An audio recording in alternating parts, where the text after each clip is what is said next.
Good afternoon and welcome to the Sacred Heart Old Collegians Senior School Oval. That's where we are today for the semi-final between Sacred Heart as well as Tea Tree Gully. Of course, a big upset result last week. Tea Tree Gully beat the reigning premiers in a visiting elimination final, and now this week Sacred Heart, who wouldn't have lost any admiration after their really brave effort against Prince Alfred, will be hosting them and will be a chance to play the loser of the other game between the Glenunga Rams and Prince Alfred Old Collegians team. But I am Indiana Rogers, and you're joined as well by Jad Gosson. Welcome, Jad. Yeah, thanks for having me. Yeah, very interesting game today.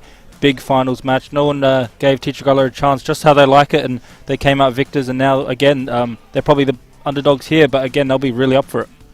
Well, we saw the type of physicality that Tea Tree Gully have been bringing all year, and we do sometimes forget they did start the season 4-1, didn't finish it with the most ideal form, but they've played themselves into form on the back of a huge upset last weekend. Well, Sacred Heart only lost by 2 goals after actually leading at three-quarter time against Prince Alfred. Really impressive performance there on the back of some of their key defenders, namely Noble as well as Sean Tapp. Sam Lowby with his pressure acts and Glyas doing the same. They were a high-intensity, high-pressure team, and we could see them coming out onto the oval now as Prince Alfred's reserves team also walking off. For those curious, this was the semi-final for the Division 1 reserves between Goodwood and Prince Alfred Old Collegians. 58 points to 32 Goodwood's favour, so they will be in the Division 1 reserves grand final in a couple of weeks' time, and Prince Alfred will be playing the winner of the other game. So that'll be very interesting, at least for the Division 1 reserves, but you could see them making their way out onto the oval, and Goodwood still having extra words with each other and probably congratulating each other as well on the result. Some late inclusions, Connor Hartshawn brought into the team for Sacred Heart, and obviously they've been struggling in the absence of Tristan Carquero, but Alex Carlotto's leadership has been priceless and has really helped them to be able to really tighten around that. And I think, again, last week it was on the back of Noble, on the back of Sean Tapp, that we saw some really impressive defensive efforts, and Glyas and Lowby also applying a lot of pressure. So I reckon the player to look out for today in particular, though, I really like the look of Luke Dewhurst at times last week as well. If he can hold up 4 consistent quarters, I reckon he can also be another player to chime in and have major impact. But again, it's not going to be about relying on the one solo hero in the forward line. It's going to be about even team distribution, Jad. And, well, you've seen Tea Tree Gully many times this year. Who do you think is the player to look out for? Yeah, Tea Tree Gully, they've got a lot of those big names and familiar names to this division in their team. The ones, obvious ones I'd say are obviously Blake Penny and Alex McKay. They're always around the ball. Luke Brown, we know, had a crazy game last week. 43 disposals, 33 kicks, if you'd believe that. And obviously they're all the ones. Some of the most underrated players, I don't mind some of their players, like Adrian Friday's good every time I've seen him, as well as Ryan Spittle. And William Cansdale's very good up and down that wing, number 7. Look out for him. Yes, well, it will be interesting as well when we take a look at what these two teams have to offer in much better conditions compared to what we've seen throughout the week. Of course, it might still be a slightly wet turf, but ground conditions look really great here. Again, some of these venues that are closer towards the beach have a couple of chunks of sand underneath the soil, which allows a lot of the wet weather to really sink in, as Tea Tree Gully marching out onto the field as we speak. Blake Penny leading the charge, and you could also see Peter Personos taking it from the front there. So the actual captain label today, according to Play HQ, is Blake Penny, taking the mantle of leadership. And, well, they kind of need that because he does set the standard and he's a top 3 ruckman in the competition.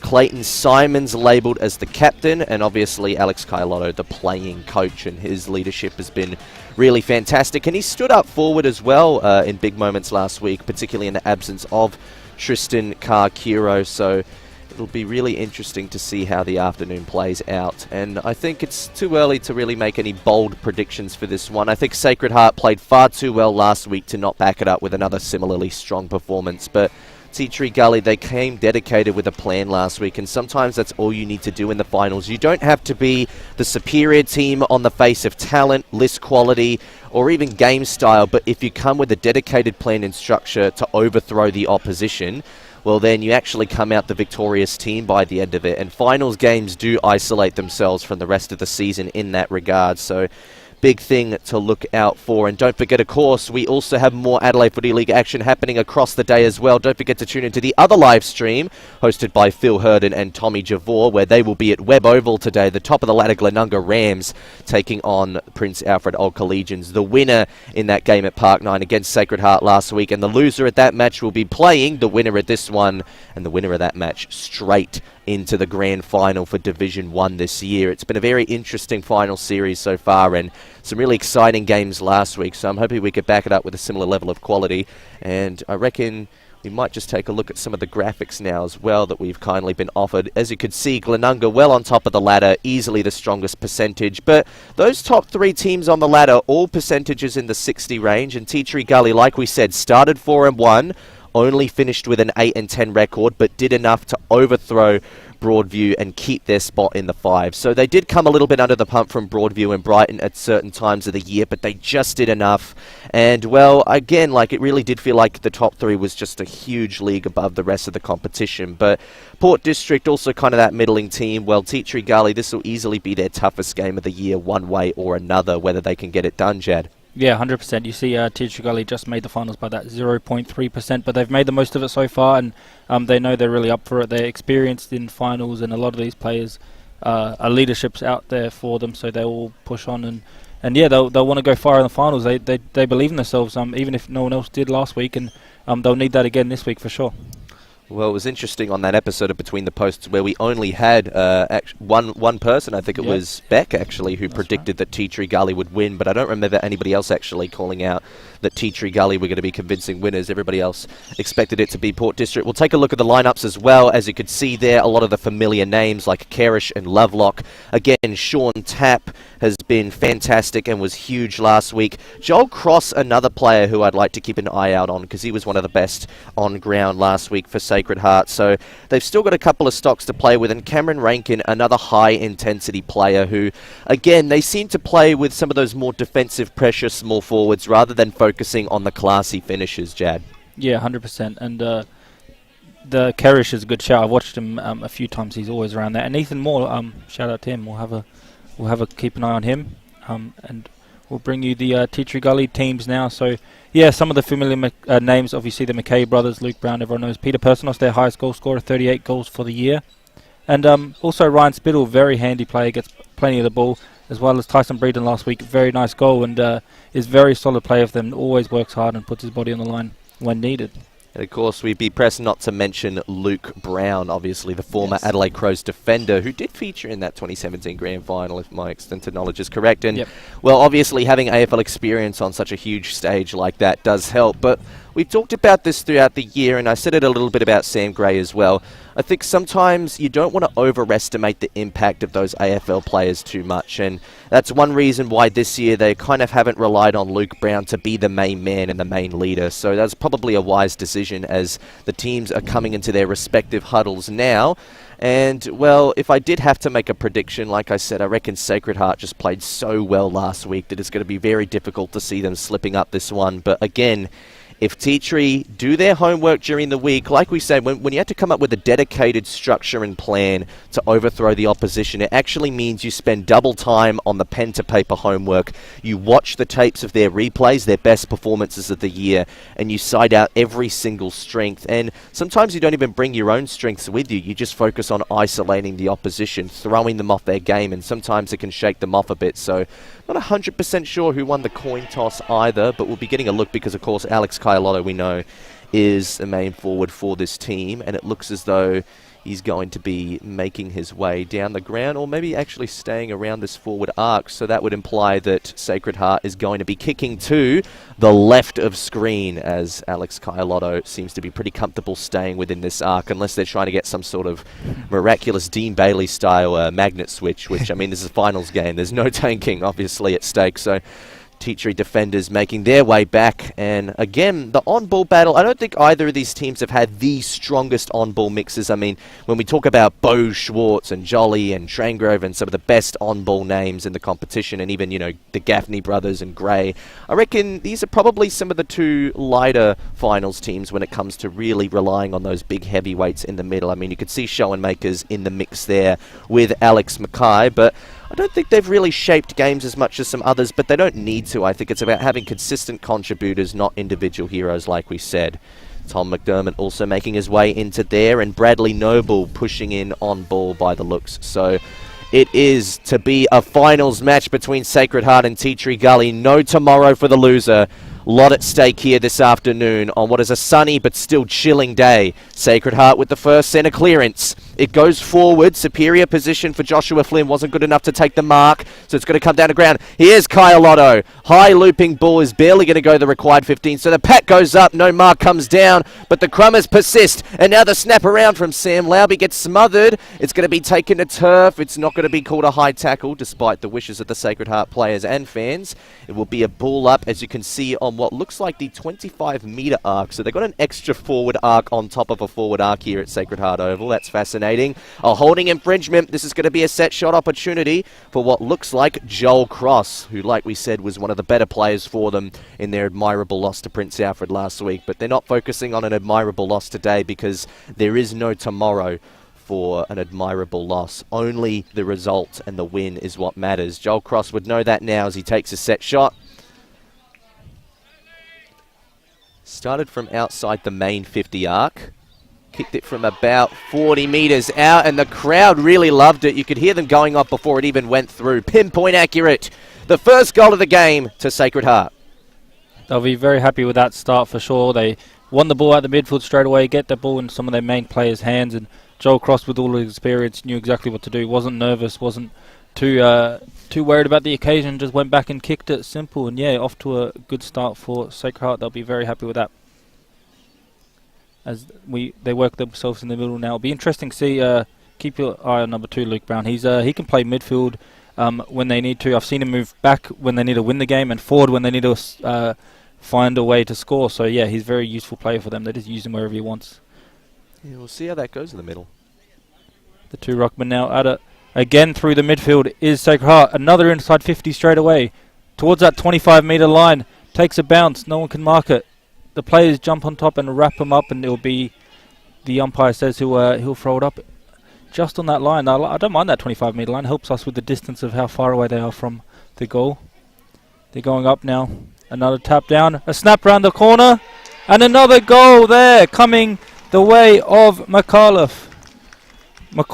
He has scored, and a nice snap straight out the ruck from a stoppage. That's 2 quick goals gone away. Sacred Heart not the best start for Tea Tree Gully. They'll be disappointed with how that's going.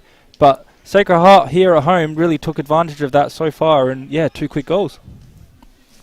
Yeah, again, just getting those easy centre clearances. I mean, they don't have to be super clean, but getting it down there, Sacred Heart have a lot of confidence bringing the ball to ground, and that's what they had to learn to do against Prince Alfred. I mean, you almost can't play that marking-centric aerial brand. Sometimes you just got to go and really grind it out on the turf. And again, the turf quality at this ground is really nice, so both teams should be more than willing to do that. But early jump start from Joel Cross and Henry McAuliffe both on the board, and Sacred Heart with a nice hot start to the game themselves.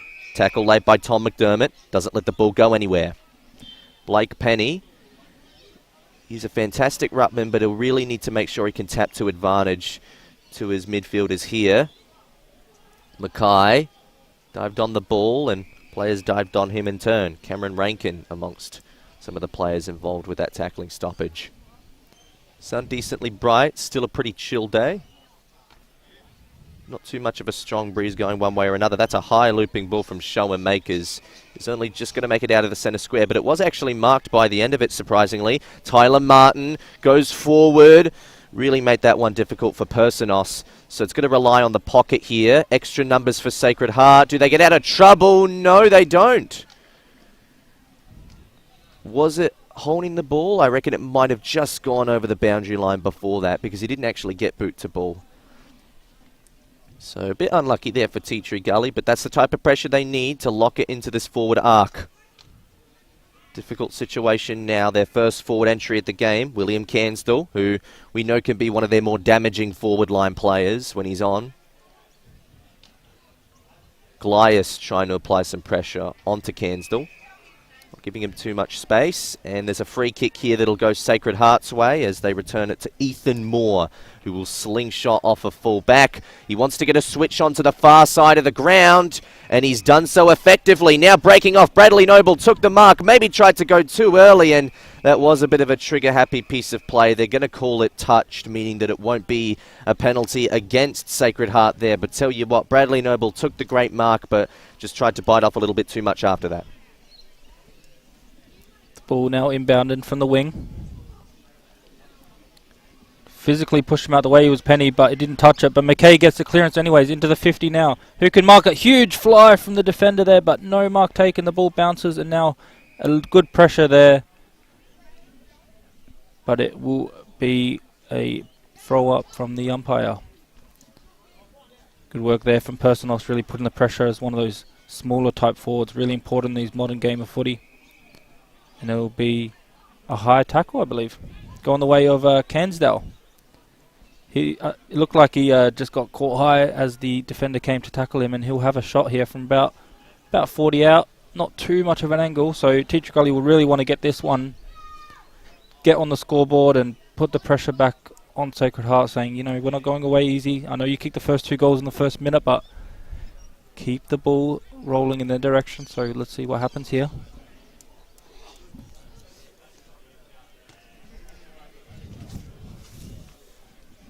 Cansdale coming in now. Deliberate kick.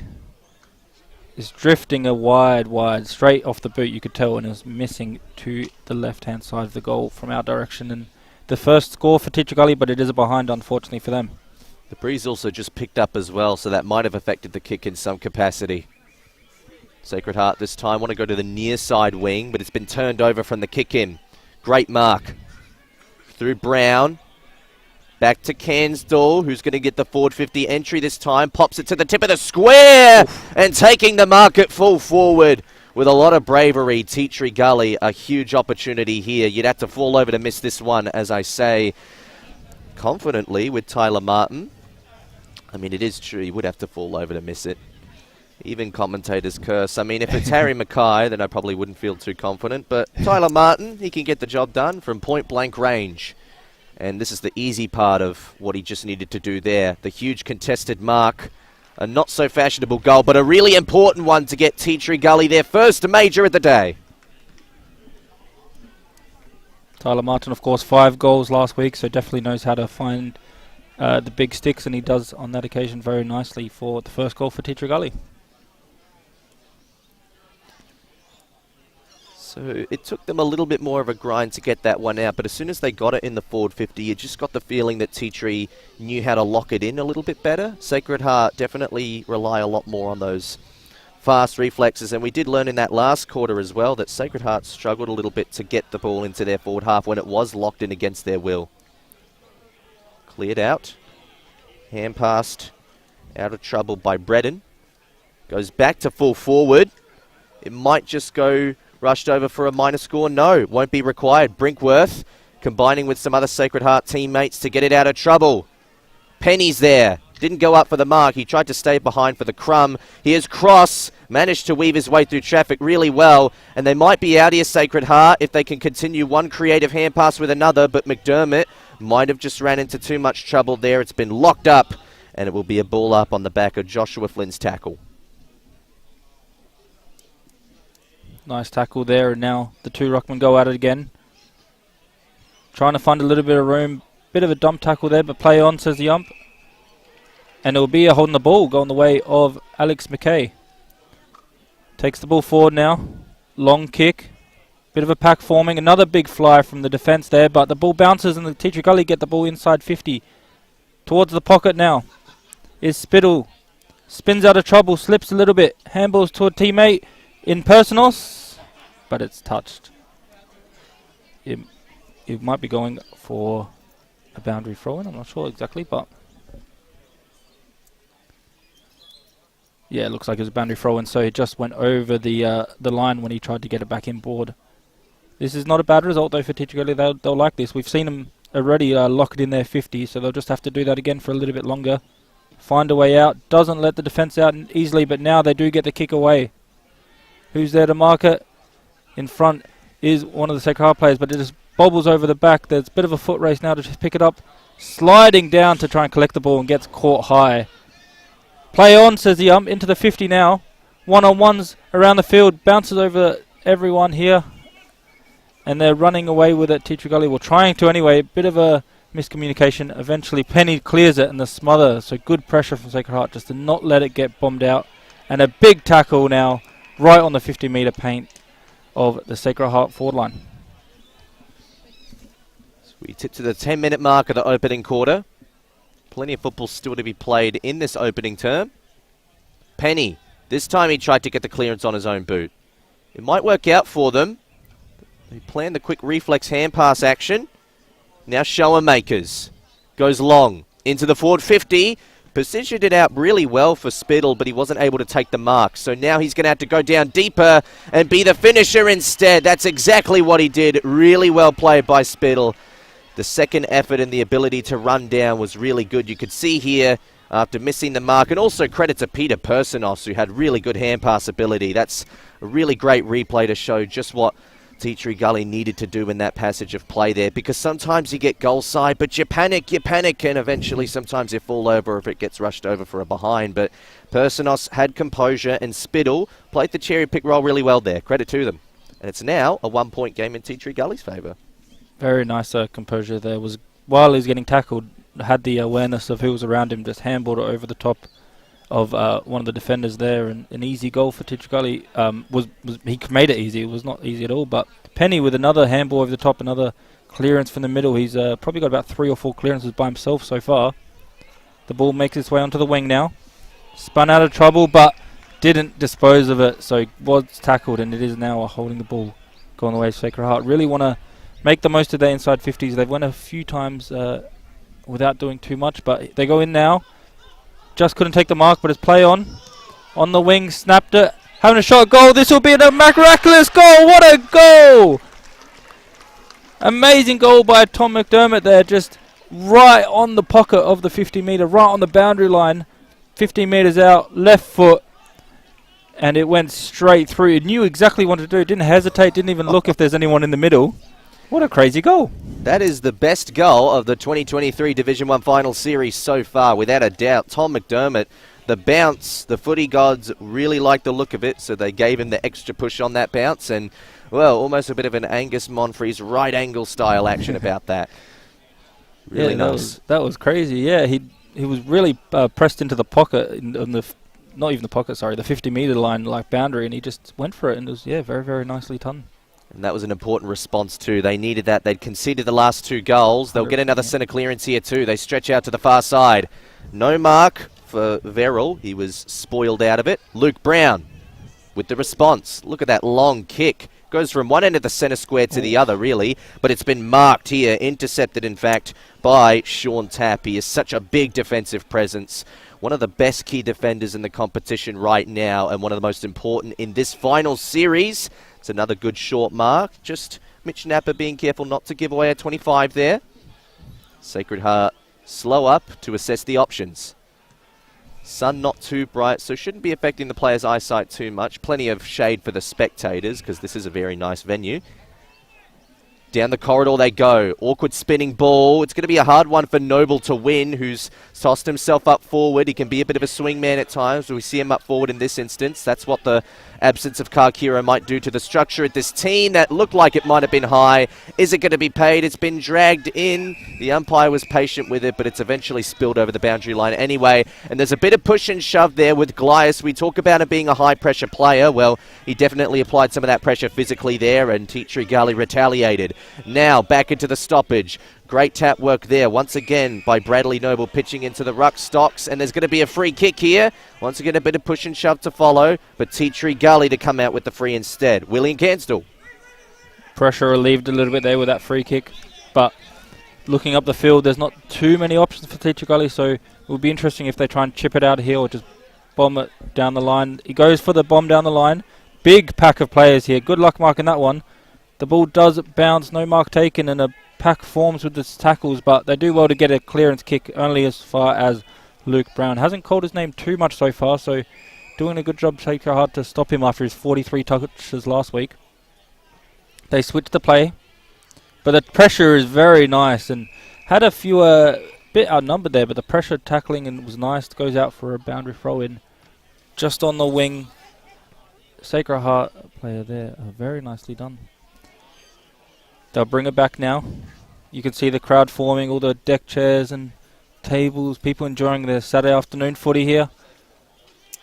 Straight out the ruck was the midfielder, actually. The ruckmen were nowhere near it, and Teacher Gully do well just to find a mark in the middle of the ground. Another switch now. Going through Zach McKay this time. Handballs are over top up to a player under pressure, so goes backwards to Zach McKay again. Shrugs one tackle and just finds the uncontested mark. So nicely done here by Teacher Gully. Not to blaze away, not to take too risky of a kick early in this game. Just when they need to, just controlling the possession, looking for the right ball. Another bit of a sideways pass, finding Spence. Not too many options. So he goes down the wing, but nice lead-up play and really important mark by Martin. He spins around quickly on the edge of the 50 now, but nicely done again. That man Tap, as you mentioned, one of the really good defenders in this comp, and he's really started well as well. Reading the ball play. Good kick through the middle, dangerous kick. Straight through the guts of play. Teacher Gully now just got a little bit of a turnover, trying to get the ball out with a few nice handballs, and they do eventually into the forward line by Bredden. Trying to collect that ball, handball it to someone more and better. Robinson now goes forward. Here's Personos again, spins around with a left foot snap. Not too many options, but they're still going. A lot of the players, they're helping each other, running hard, trying to find that little bit of space. Wrapped up there, it is holding the ball. I think they're going to take the advantage. And they will play to advantage here. They want to go quickly. Sacred Heart penalise their opposition and are now on the slingshot. Although they have a kick to the advantage of numbers there. It might be seen over the boundary line. No, it won't. Joshua Spence was more than happy to keep it alive. He hits a pack. Spoils come out of it. Joshua Spence again, who's gotten back into defensive territory. Was McDermott tripped, or was it a kick in danger? Looking at which way it's going. It's going to go Sacred Heart's way, so it's actually going to be called a trip then. So that's not kick in danger. Goes down to the 25-metre arc. Teacher Gully came equipped with the response, and a good slingshot kick there. Brody Latham doesn't waste too much time with the ball in hand. Gets it to Luke Brown now. Is he going to go from one end of the wing to the other like he did earlier? He does have a long, capable boot on him. Can definitely kick beyond 50. Down to about 17.5 minutes into the quarter. No, he tries to get a switch on here. They're happy to play it a bit more conservative at the moment. And Jordan Personos kicks it to the advantage of Asprey, although not with his mark. They go longer. Now getting the switch onto the other side. Coming in. Tap again. Quick hand pass, but he's hand passed it to the line, so that's going to be last touch. It's a bit of a turnover. Tap did a lot right there, but I'm not sure what he was trying to hand pass for. Back into play from Cody Tape's kick. No mark. Pressure applied quickly by Latham. Wraps up his man. Little bow tie to go with it, and a bit of push and shove. It's going to be a ball up from 25 metres out. We hit the 18-minute mark. So Teacher Gully going to try and sneak another score. It's been a bit more of a seesawing contest these last 10 minutes. That's got to be high. Well, it's not paid high tackle. In fact, it's just going to be a ball up. So umpire decided not to lean too heavily one way or another there. Still in forward territory. And still in dangerous territory too, if you're a Sacred Heart defender. No tomorrow for the loser. Flung out of the stoppage. Clever. Alex Mackay. Big hand pass over the top. Thumping hand pass. Effective hand pass. But unfortunately, William Canstill's kick just a bit offline. Only a minor score. Yeah, done everything right there. Found the space. Found the handball over the top. Just couldn't finish it with Canstill, but Teacher Gully really putting the pressure on. Scoreboard pressure as well. Just leaving. And when they do get it forward, like we mentioned, they're just locking it in there very nicely. They can't really get it out, Sacred Heart. They're struggling to get it out their own defence once Teacher Gully get it down there. This occasion they just go long kick outside the 50. Done well to crumb it off the floor, but he is tackled. and it is going the way of him. So I think it's gone the way of Teacher Gully, I think. Yeah, that's right. So it will go the way of Luke Brown outside the 50. He's going to have to kick it from about 55, but he decides to play on and find a better option a bit closer, and nicely taken by Spittle. Bit of a worse angle, but definitely about 25 metres closer to goal. He'll line up now from the boundary line. He's going to kick it by about 35, 40 metres. He looks confident though. Runs in now and sails through for a goal. I think the quiet from the crowd really just confirmed that was a goal going the way of Teacher Gully, and they've hit the front for the first time this afternoon. 20 minutes played in the first quarter, and a very nicely taken goal for Spittle, his second of the day already. Really nice goal, pure set shot routine, nothing better than that. And more importantly, well, we forgot to mention, this is a long road trip for the Teacher Gully fans, so they won't be making up the majority of the crowd today, but full credit to the ones who have made the journey because, well, it's a long road trip here and it's going to be a long road trip home, so why not come home with a win to make the spirits on that trip home feel a little bit better. They're up by 2 points at the moment, 3 goals 0-18 to 3 goals 2-20. We're 20 and a half minutes into the quarter, into time on of the opening term of this finals game. No tomorrow for the loser. No ball up there from the umpire either. He was happy to persist. Moore goes forward. There's an early whistle. And it's going to be downfield, is it? It looks like it will be a downfield favouring Sacred Heart and an opportunity for Henry McAuliffe to get his second goal. So Ryan Spittle with 2 goals at one end. McAuliffe could be the first multiple goal kicker at the other. So once again, they get those quick fire scores from the centre clearance. That'll definitely be a note to be taken from the Teacher Gully coach. Started his run up from outside the forward 50 arc. Finishes it about 35 out. It's a high soaring ball. It actually went over the net. Hopefully it didn't hit one of the spectators, but it's a goal. That's what matters. Sacred Heart back in front.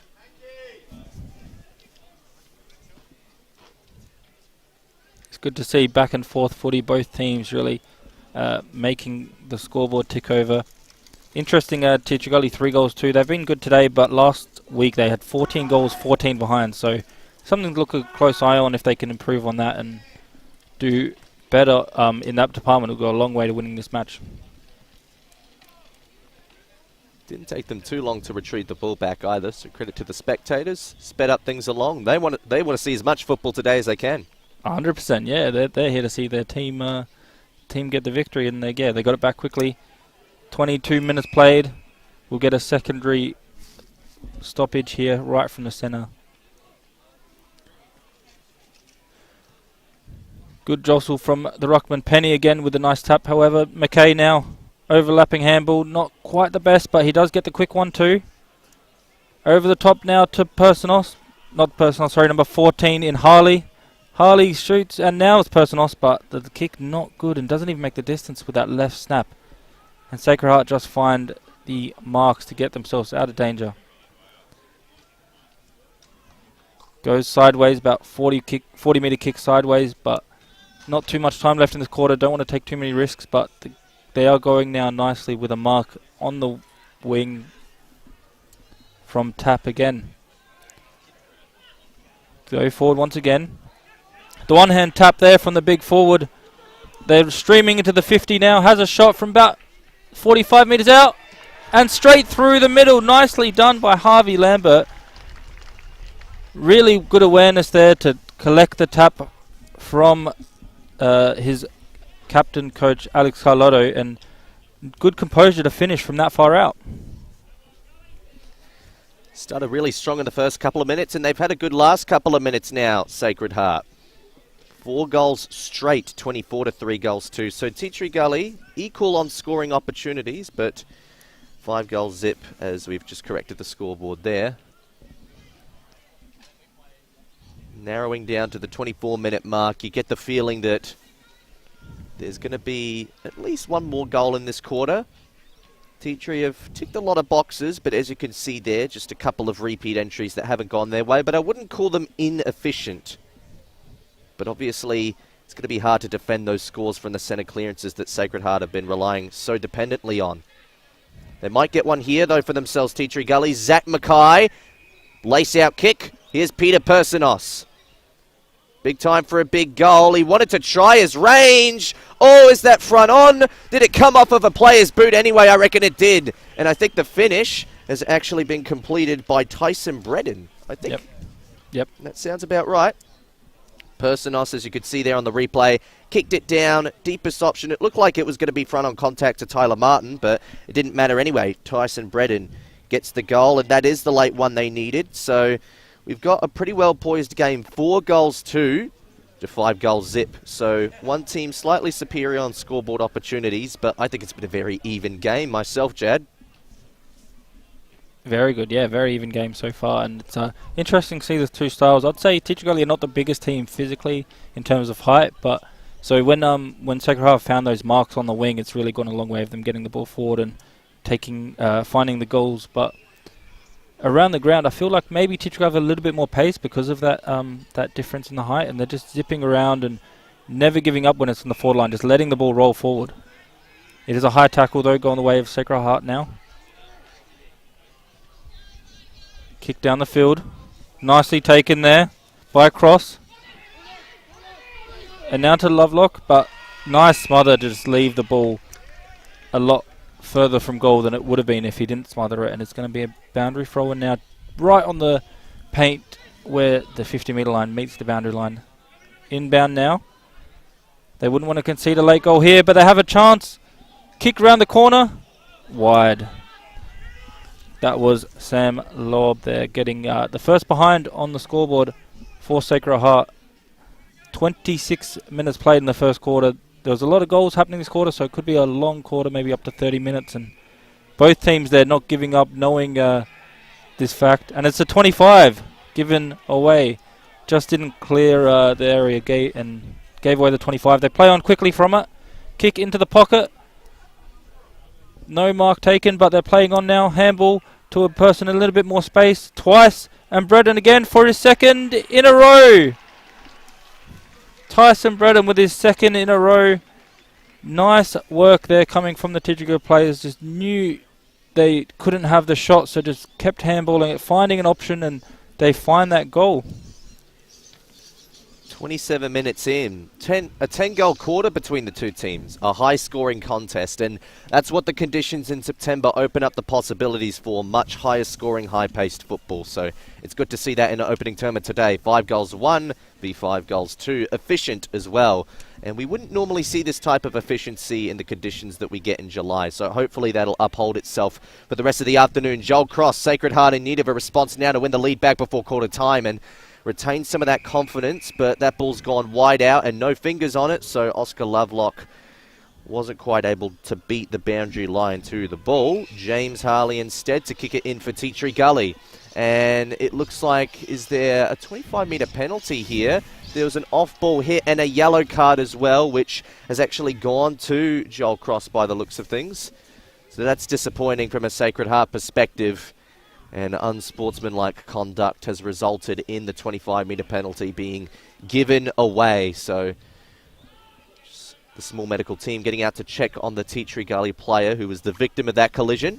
But in the meantime, James Harley will take the kick, and the victim is back up on his feet now. So not too many concerns there. Still not 100% sure who the victim is, but I'll keep an eye out as it looks like he's going to be beaten to the boundary line. Ryan Spittle, no, kept it alive, did really well. They get a forward 50 entry. They might even get a late goal here, but it's whacked over by the hands of Zachary Sanderson for a minor score. So it's just a 2-point game, and well, by the looks of it, I reckon it might have even been Zach Mackay who came off second best in that contest. Don't quote me on that, but it is a minor score, and we're coming to the closing stages of this first quarter, Jad. Interesting to see also what I've noticed. Tea Tree Gully's, all their goals have came from that within that 30-metre arc. They've just been getting the goals from the really close range of the goals.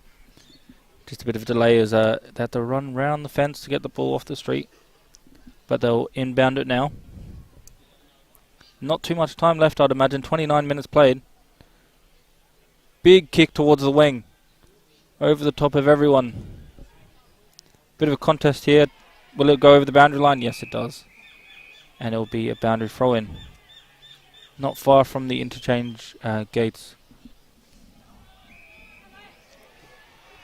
Another incident here off the ball. And again, a bit undisciplined from Sacred Heart. Teacher Gully get it inside 50 late on because of that. No mark taken, but we've seen that Teacher Gully are dangerous when the ball's bobbling around in their forward line. This occasion it's wrapped up quickly, so it'll be a stoppage inside their 50.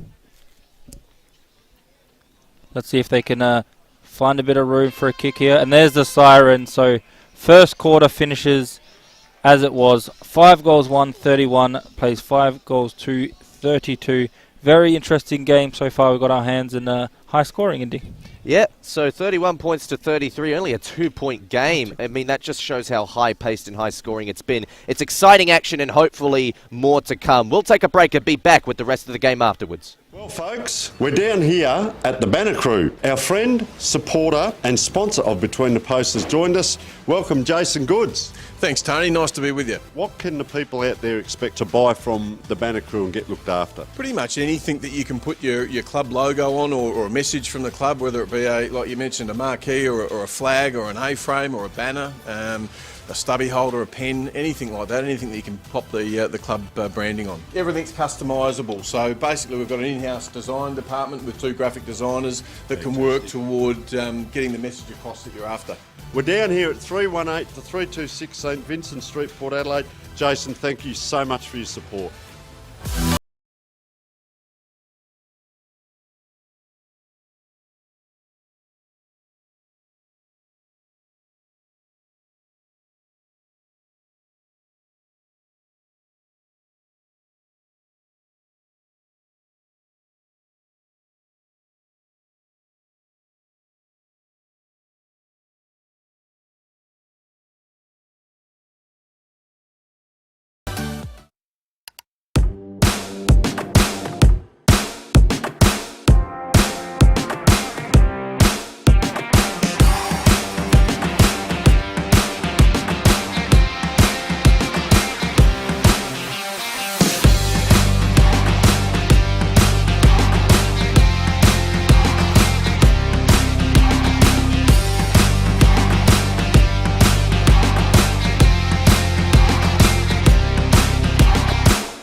Welcome back to Sacred Heart's Senior School Oval. This is where the Old Collegians team are playing and where they're currently trailing by 2 points. A really exciting first quarter and almost a bit of an unexpected one, Jad. I reckon I was expecting Sacred Heart to come out pretty convincing, guns blazing off at the back of a bit of a shaky finish to what was an amazing performance last week and probably one of the best losing performances of the year. But right now, they're under the pump. Yeah, you're right. They came out firing a little bit. They scored the first 2 goals of the game, but Teacher Gully did well to settle the ship down and really made it a bit of an arm wrestle, which I think suits Teacher Gully a little bit more. And they've found their way in that 2 points ahead in the first quarter. And yeah, like you mentioned, both teams are playing very nice football, nice attacking football. The defences have been under pressure from both sides, so it'll be interesting to see if it keeps going like that or if the coaches try and lock it down and make it a little bit more defensive, which we sometimes see in finals footy. And just a bit of a recap on the goal kickers as well for those curious. We had 2 multiple goal kickers, Henry McAuliffe for Sacred Heart and Ryan Spittle for Teacher Gully, both kicking 2 goals each. We've also got 1 goal for Tom McDermott, Joel Cross and Harvey Lambert, and for Teacher Gully 1 goal to Tyler Martin, and also 2 to Tyson Bredden, so he's also another multi-goal kicker. Remember, like we do in all of the regular season games, the best player on ground, at least according to the judgment of us 2, will be rewarded with a Dartfish beanie as well as a pair of Archie thongs, so we look forward to presenting that after the game. That'll be really exciting, and we'll tell you what, what, it's too early to tell who exactly that winner is going to be, but a couple of early names putting themselves up, and I think that in particular, I'm really liking the look of some of the on-ballers at the moment. And Peter Personos, well, he's going to need to play a dominant performance, but he's just had some clever ball uses, hasn't been getting those stats. He's not a stat padder, but he uses the ball effectively, and that's what matters. Ethan Moore has stood out a little bit to me, and Joel Cross, until he went off with that yellow card, was actually doing quite a bit right in my books as well. So yeah, they're just going to need to get a little bit more out of Alex Kaiotto, and I've seen Connor Hartshorn go down as the deeper option forward, but Tom McDermott, another superstar who's been really good for Sacred Heart, but also for Tea Tree Gully. Well, it hasn't actually been too much the generic Luke Brown, Blake Penny show. It's been more about Chad Schoenmakers, who's been really good. As we mentioned, Ryan Spittle, Canstall hasn't been hitting the scoreboard as much as he'd like, but has also been quite impressive. The Mackay brothers have popped up where it matters, and I've also liked the look of Joshua Flynn at the best of times too. He's applied a bit of defensive pressure, so I've really liked the look of some players from both the teams, and I think that it's only going to get more and more interesting to see who the individual highlights reels coming out of this match will be. But it is a 2-point game. I'm not sure 100% what the message would be coming from both the huddles, but for Sacred Heart, it really is about getting the job done today, because they are with a good chance to beat Glenunga or Prince Alfred next week, depending on who loses that game. I don't think Sacred Heart should give up on the hopes of a grand final, but eyes on the prey, not the horizon. They've got a match in front of them against the 5th place Tea Tree Gully, and that's the match that they need to win. You are with Jad Gosson for the opening call of the second quarter. Bit of a scoreboard update from the other game. So the Glenunga Rams are winning 23-16. 9 minutes played in the second quarter, so we'll keep you up to date on that one as the game progresses. So yeah, the Rams off to a bit of an early lead there. In the middle now, the two ruckmen, they've been going at all day. 2-hand tap from Penny. Not too much advantage in that one. And Sacred Heart will get a free kick here for pushing the back or a bit of a high. Went to play on, but the umpire just said, nah, got to come back behind the mark, so they'll do that. Doesn't look like he'll be able to take the kick. However, he seems a bit sore there. Is Clayton Simmons, the captain, actually. They go forward anyways. A nice mark there, just sitting in the hole and read the play well, stood his ground, was Zach McKay. The ball just finds its way onto the wing and punched over for a boundary throw-in. So just starting off a little bit slow this quarter, but that first quarter will really make up for it with that high-scoring quarter. They bring the ball back in now. The ruckman, none of them touch it, but they go forward again. Sacred Heart trying to find a mark. Over the top now. They do well to pick up the ball and kick it through the goals. It looked like it was dribbling out, but nicely picked up off the ground and snapped away for the first goal of the quarter, going the way of Sacred Heart College and the way of the number 27, Harvey Lambert, with his second goal. They'll be happy with that start and settle the nerves after being behind a quarter time. Absolutely. That's the type of start that they needed, and there was a bit of a progressive build-up to that as well. So I don't think the goal-kicking list or list of goal kickers will be quite as long as it was last week, but they've at least managed to get 2 multiple goal kickers for each team now, mind you, and Harvey Lambert joins that list. So I don't expect any bags of 5+ today from anyone on the ground, but it will be a high-scoring contest, so we could see 3 different players kicking 4 goals for all we know. Another ball up in the centre circle. Penny whacks it out to the far side. It's going to go towards the wing. Clayton Simons, who we didn't see too much of in that first term. He has a good time to shine. They go forward again, Sacred Heart. But that's not a very good forward entry.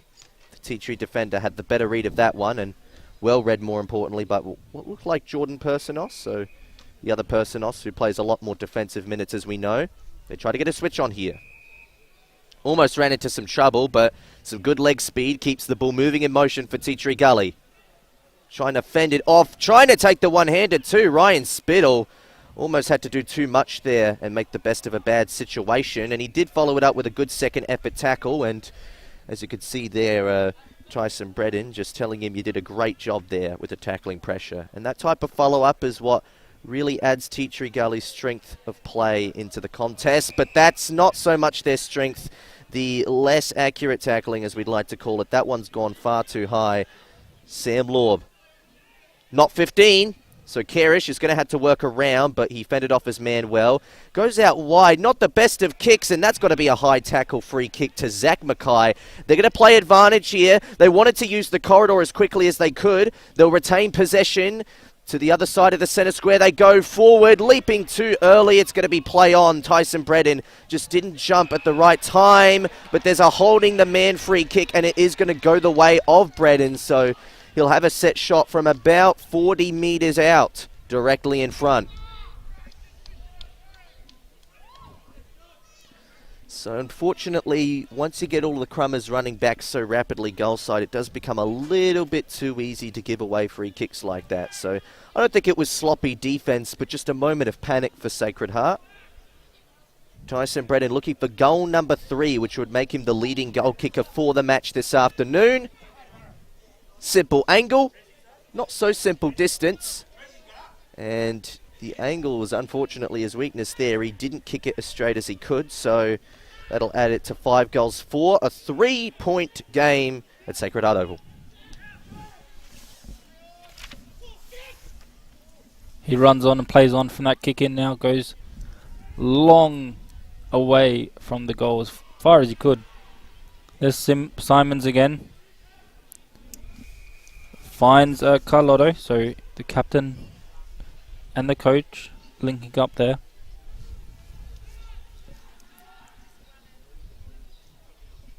Down the field, 3-on-1 in that situation, but no one can mark it, just dribbles out the back. Nearly goes toward the boundary line, but they keep it in for now. And now it does eventually make its way to the boundary line. Interesting to see with that last movement from Bredin. He was the one that went for that big mark and just couldn't take it, but followed up nicely to put his body on line, get that free kick. More of that will go a long way to Teacher Gully finding goals. Simmons now another kick, smothered. Called his name a few times in this second quarter already. And the tackle was a little bit too much of a dumping type tackle, and it will be a free kick. Going the way to Sacred Heart, just inside the 50 metre. You might have to kick from outside of it, though. Yeah, we'll probably have to kick from outside of a good call, and that will go the way of Sam Lorb. Lorb's got their 3rd most goals of this season, 22 goals.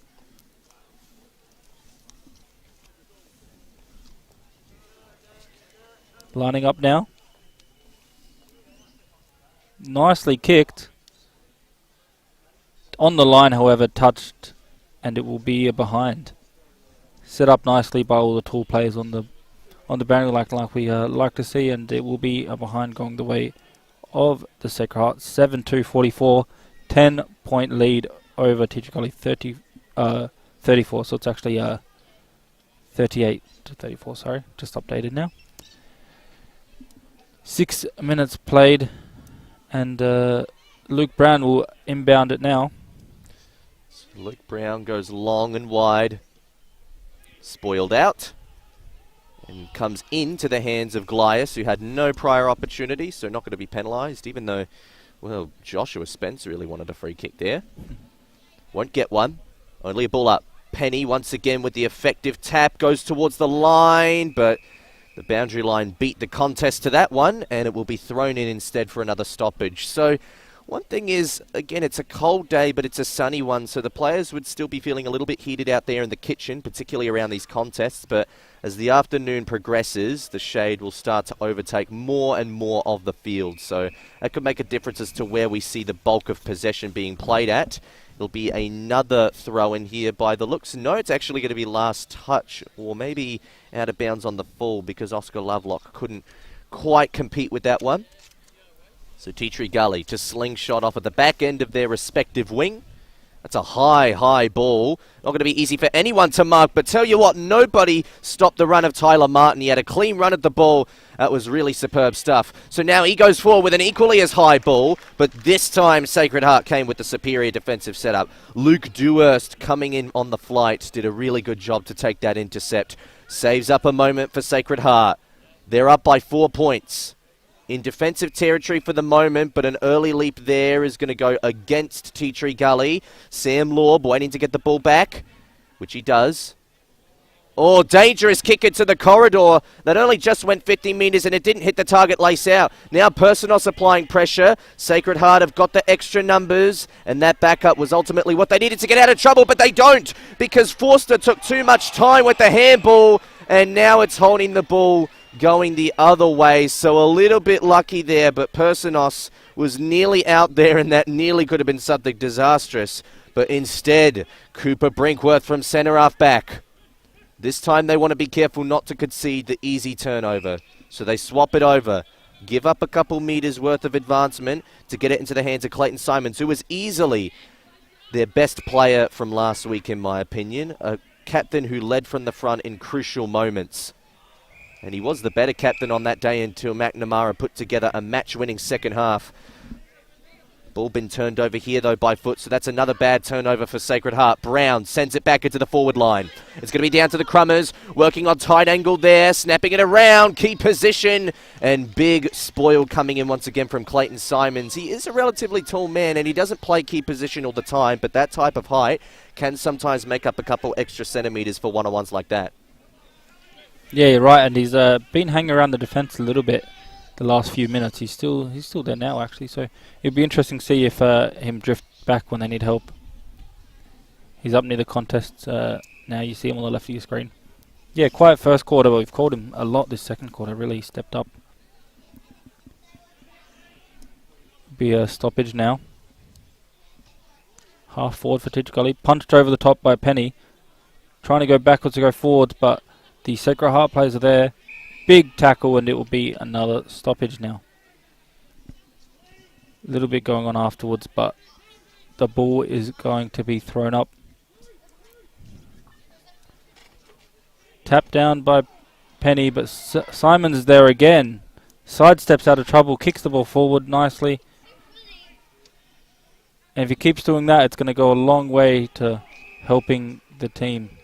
For a boundary throw in now. And again, the heat's the tension and is rising a little bit. It's a bit more pushing and shoving there after the ball's gone out of bounds. So you can see the tension is rising. Finals footy is here. Oh, big collision there. Both players coming off second best. One of the players down a little bit. He's still down, actually.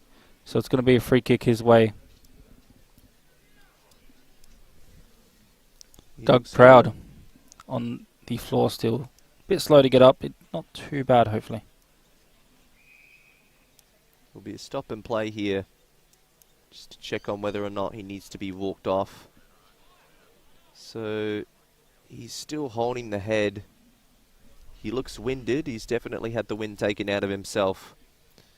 And he's not in a hurry to get off the ground, meaning that he probably wants to stay out there, but there'll be some consulting with the doctor, and he might just be walking out to the closer wing. So that might be the decision they're trying to make, just to get him off the ground a little bit quicker, and that means he'll probably walk around the oval itself to come back to the interchange bench. So fair trip, but it does allow play to resume a little bit quicker.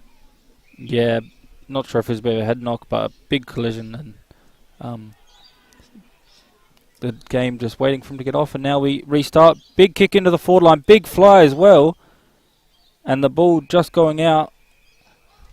I think it was down the full, just bounced off someone's foot. So opportunity now for Tea Tree Gully in the back pocket. They'll have to go coast to coast here, which, well, we've learned last week that's what Prince Alfred have built a premiership team off of, that type of traversal style. So maybe the teams will try to mimic that at certain points of this match, but today might just be about playing to strengths that they might not have the privilege of utilising against Glenunga or Prince Alfred. So this will probably be the last time we see these teams playing their more familiar brands, if that's the case, because they'll probably have to be equipped with something else to topple those teams. And of course, no tomorrow for the loser. Goes down deep. That's a big intercept mark. Is it going to be paid? Paid to Tea Tree Gully. Paid to Tea Tree Gully, so man in front rule there. Sometimes we see that in this day and age, and sometimes we don't. So Zachary Sanderson just a little bit stiff there because he had the superior positioning, but ultimately the man in front was the one who was paid the mark. Comes down into the forward line. Look at all the Sacred Heart defenders in that contest. It's going to be difficult here to not give away a free with how low all of them were getting to the ground as well. But Tea Tree Gully, credit to them, they were careful, didn't concede a free kick. Ball up between the centre square and the forward arc. Oh, a bit of holding there. Alex Mackay, not his man when he didn't have it, and Sacred Heart really wanted a free from it. Clayton Simons again. Shrugs away one man. Goes down the corridor. No, he goes into the forward line or just shy of it. And no mark is going to be paid. It will be a ball up. Now once again wedged between a forward arc and centre square. This time going to the other side of the oval. We're 13 and a half minutes into the term. Plenty more football to be played before the main break. Glias. Little toe poke kick there to Lovelock. And that's not going to be a mark. Kaialotto, the turf beat him to it, and it's stumbled over for a minor score. So a bit of intensity in these last passages of play, but suddenly I reckon the pace of the game is just grinded to a bit more of a halt, and scores aren't coming as easily as they were in the first term. That's right. Both teams a little bit more defensive this quarter, not wanting to continue that fast-running, pacey game. But this is going to be interesting here. They need to use their pace, Tea Tree Gully. They kick it deep into the pocket, but the boundary line beats both, and it'll be a last man possession here. Forster kicks it back in. Again, the switcher plays on. Fluke Lewis finds the target nicely there with that kick, and they quickly spin around, wanting to move the ball a bit faster now, going through the corridor and back wide now. About 4 or 5 marks in a row. We've seen this in the first quarter. It's really helped them score. They're probably a little bit better in the air, but not on that occasion. Oh, the mark is paid, going the way of Blake Penny. We talk about the aerial presence, and he pops up at the exact time that it's needed. He's very good in the air, Blake Penny, as we know. One of the premier ruckmans of this competition. The kick, though, very risky, straight through the corridor, and is intercepted nicely by McDermott, who again switches play through Simons. And now to Rankin. Rankin's kick is smothered by Alex Mackay, and it's going to be a stoppage now on the wing. Big piece of play there from Alex Mackay. Now, I wouldn't necessarily say that, like we said, he's not the most dominant midfielder, but he normally uses the ball well. He's playing more of that pressure-centric role today. Did a good number on Lovelock there to make the kick ineffective going forward, although it does still give some extra territory to Sacred Heart. Trying to weave his way around the line there and careful to keep it in. Cameron Rankin, it goes to the pocket. There's Crummers available. There's a high tackle, and it's going to go the way of Sacred Heart.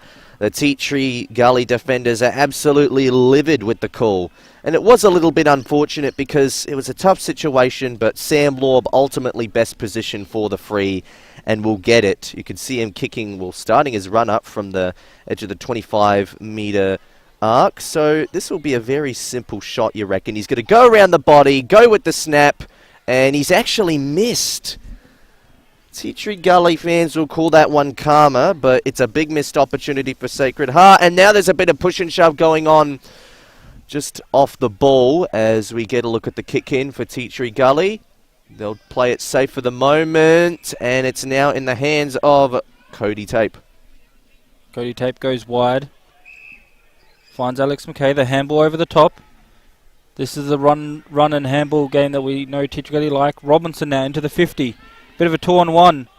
The ball finds its way out the back. Breden's there. Will he pick it up or soccer kick? He picks it up. Trying to spin around and get the kick away, but can't. The tackle was beautiful. Could have been a hole in the ball, actually, but the umpire says play on, and Sacred Heart find their way outside now and outside a bit of the danger zone. The ball's still alive, though, bobbling around. Tea Tree Gully trying to find a little bit of space to rebound it in again. But everyone jumps on top of the ball, and it's going to be about a throw in now. A throw up. That was a goal-saving tackle there by the Sacred Heart. They really just... Big tackle there to stop the mark. Nicely spun out of trouble, but not for long. So did one spin successfully. The second one got caught. Cairnsdale caught there from his the other number 7, Tom McDermott. The two number 7s going at it. Again, they go a little bit backwards to go forward through Simons and through Kerrish. they really like this switching of play and marking style, and it's worked so far to an extent. Very evenly balanced. Teacher Gully find the turnover and are using the speed on the ground. The handballs once again. Big collision once again. Very similar position than the other one, and both players are down, and now another player and a 25 metre going the way of Sacred Heart, as both 3 players are down at the moment. Oh, goodness. Bit of a car crash there. They get up and he's not happy with something, but it's good to see all 3 players up, and none of them seem to be coming off the ground, so that's a good sign. Very worrying scenes for a moment there, as Forster now has the ball in the middle of the ground after that 25. So Forster, he's a simple kick and mark player. Goes to Seb Karish, who hasn't been quiet. He's been around there, but definitely not his highlight reels performance. And, well, he might need some of that match-winning play to really get this team back comfortably on top. They do lead only by 5 points. There has only been 1 goal in this quarter after we had 10 goals between the 2 teams in the other. Free kick here. Sacred Heart might get another in quick fashion, though. Go forward. Kyalotto couldn't get front position. There's lots of numbers around there. It was almost holding the ball, trying to cop it up very quickly, and a little bit immaturely was Sanderson. Tossed out there, and there's going to be a free kick this time going Tea Tree Gully's way, and they get a chance to just take a breath for a moment, focus on the next passage of play, and I think from the back pocket, once again, they haven't been able to get a lot of those coast-to-coast scores in this game, Tea Tree Gully. They require more territorial dominance, and they haven't had that as of yet. But there's a call here from the umpire that this ball is going to be a Tea Tree Gully ball. I'm not sure if that was a mark or some sort of marking infringement, but one way or another, Tea Tree Gully do keep possession, at least for the moment. That ball's been hooked into the centre square, into dangerous position, but Cooper Brinkworth didn't take the mark. So now there's crummers for both sides, puzzled as to where to position themselves in order to win this ball, and neither could get a spread there, so it will be a ball up in the centre square. 20.5 minutes gone. Good hit out, this time by Bradley Noble, who's pitched in as the main ruck today at the biggest of times, and I reckon tackle there is just going to result in Jack Asprey being forcing the ground to turf, and he's another one of those hard tackling nuts. I think Tea Tree Gully have been good today, but they just need to be careful about those descent calls and the 25 metre penalties that can come with that, so that's one thing to keep in mind. And obviously when it's on the road as well, it becomes a little bit more difficult. You don't have the peer pressure at the home crowd. But plenty of Tea Tree Gully fans still in the house today, and plenty watching our stream, hopefully. Kyalotto, who we haven't seen too much of, doesn't want to be selfish and blaze away. He wants to go to a teammate in Hartshawn. Hartshawn, his kick was a little bit too slow, and as a result, it was fisted out by Tea Tree Gully. But there is still an opportunity, and there is still time, although it will be taken once again into the forward pocket, where a ball up will be required to determine the victor of the next contest. 21.5 minutes gone. We've only had 1 goal this quarter, so there should be much less time on compared to the opening term. Kyalotto doing forward ruck duties. Was almost bear wrestling Penny there. Had a good hold of him. All legal and fair. Clearance by Sacred Heart goes forward. Oh, there were a couple of players there who could have really crumbed it and gone for the quick snap goal. They might still get one here. It's all the way to the tip of the square. Is that going to be paid in the back against Ryan Spittle? It won't be. In fact, it's going to be holding the ball going the other way. So, well, I wouldn't have been surprised if the umpire called ball up there, but I wasn't expecting that. Tom McDermott, a little bit stiff. Kick is going to go out to the other side, the other wing. No mark to be taken by Tyler Martin. Like we said, he's not the tallest present. That's an off-ball hit, so it's going to come back the other way. No 25-metre penalty will be conceded, but it will result in the ball coming back to Oscar Lovelock. This does give time for the Tea Tree Gully defenders to set up. So can Sacred Heart get a late goal here and stem the flow just a little bit more? They've inevitably won the quarter, but can they win the quarter convincingly? Lovelock, long ball is going to go down to the half-forward flank. It was a high ball, maybe not the longest. Tea Tree Gully rush it out for themselves. trying to get goal side there, Latham, but won't get it. Tyler Martin getting his body involved. Latham continues, persists with the second effort. He grabbed onto the ball. Did he drag it in? The umpire said, all fair and square. I will do the ball up. 23 minutes in. How much time left in this quarter, we don't know.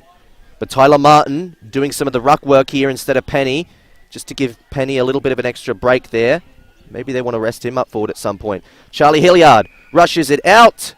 And it's not going to be a free kick to Sam Lorb, so the ball will retain itself with Joshua Spence. Spence, not in a hurry to get this ball down, where there might not be much time left for a score unless he hurries along. That's a very effective kick to Ryan Spittle in the middle of the ground, who steps off his mark, reels around off of that right foot. It's one-on-one now with Glias, as well as Latham, who's got the run, but he's been halted up, and the extra reinforcements for Sacred Heart come back. Clayton Simons now. And another off-ball hit. Oh, goodness gracious. Clayton Simons has been cleaned up. And that's a red card. That is a red card. And the player will not be eligible to take the ground again in this match. So it was an off-ball hit. It was a late hit. And that is huge for Tea Tree Gully. I'm not sure exactly who got the red card, Jad. If you I'm can trying to have a look. Yeah. Your eyes are better than mine, so Forster will take the free, but that was a high hit on Clayton Simons. And look, I understand players wanting to get under the skin of some of the best opponents, but you don't want to do that. It's unsportsmanlike. And it'll come back to Forster, as I think they still need to clear the player off the ground. So Ryan Spittle, is it? I believe it's Spittle, yeah. He's that the is one coming huge. off. He's been one of their best forwards this game. He's got 2 goals already, yeah, and he's the one that came off. They waited for him to come off before they restarted play. Just as Simons kicked it, he got caught after the kick. So, yeah, not the best thing to see. You never want to see something like that, but that's what the umpire saw it as, and fair play. They know more than us in terms of referee umpiring. So the play continues now. A bit of a low in play. Players probably know there's not much time left. An extra 25 here. So the undisciplined nature of Tea Tree Gully really coming back to bite them, as you kind of predicted a little bit earlier. If they wouldn't want to concede now after everything they've been through to just keep them to 1 goal this quarter. They haven't scored themselves, of course, but... And that kick is not good at all, out in the full. Really not a good result there. But again, just a little bit not very clean from both teams late on in this second quarter. That ball going out, the handball missing his target completely. Sekrat trying to bring it forward now by Kerish, but the kick is turned over. Cansdale again.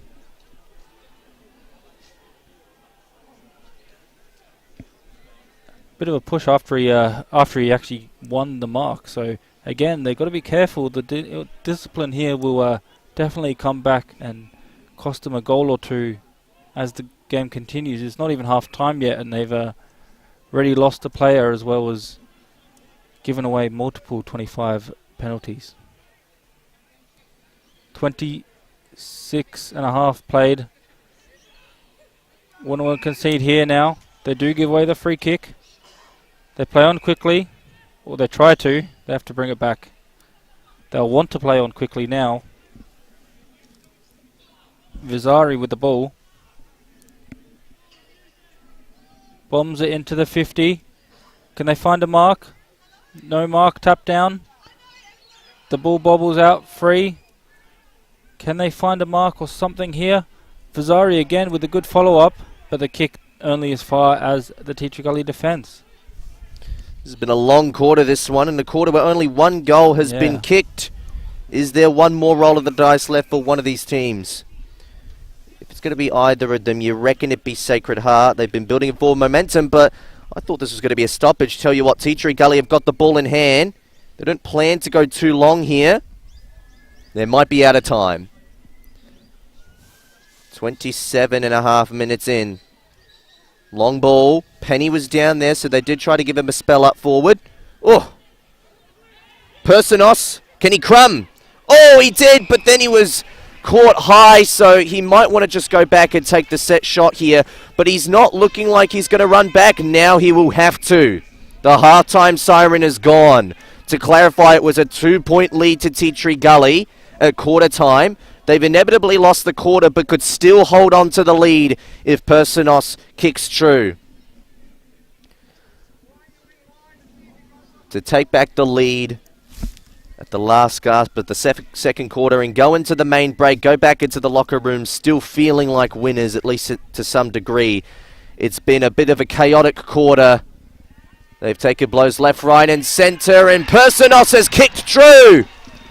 So they still hold on to the lead. They lose the quarter, but only by 1 point, and they hold on to a 1-point lead. Peter Persinos take a bow, and it was unfortunate that, of course, we had to see Ryan Spittle come off with the red card, but overall, another very intense quarter. The pace of the game slowed right down, and Sacred Heart, the superior team for most of it, but at the death, they still come out without the lead in that quarter. We're going to take a break now on this Adelaide Footy League live stream, brought to you by Filming Footy Dartfish Archie Thongs, as well as Sportle, our official scoreboard sponsor, which reads 6 goals 440 to 6 goals 541. Tea Tree Gully over Sacred Heart Old Collegians do or die finals match. We'll take a break and be back with you for the second half.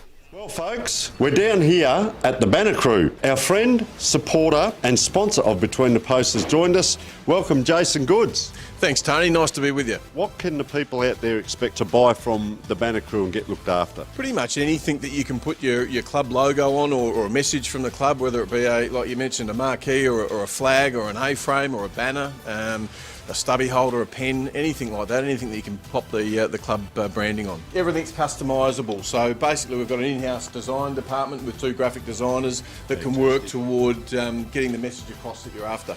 We're down here at 318 to 326 St Vincent Street, Port Adelaide. Jason, thank you so much for your support.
Nine News, teaming up with the Adelaide Footy League. Tom Wren on the ground at your club for Thursday Night Live, strengthening communities through footy.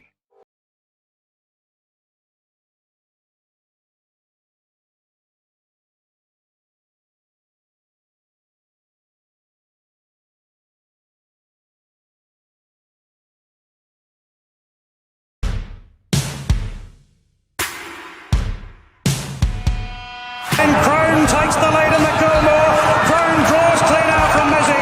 It's a Queensland victory. And a big payday for his owners, winning the English Millennium in a romp. But Ayrton the class, and Ayrton won the Victoria Handicap. But Mahuda goes all the way. Where again, Mahuta?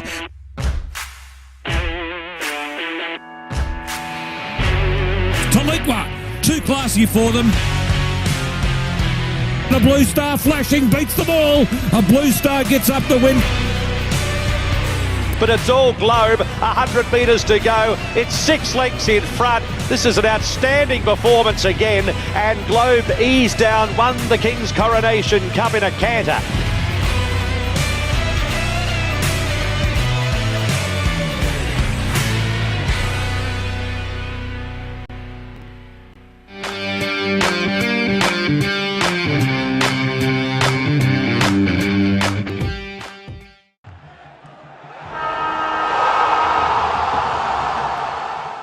Well, folks, we're down here at the Banner Crew. Our friend, supporter and sponsor of Between the Posts has joined us.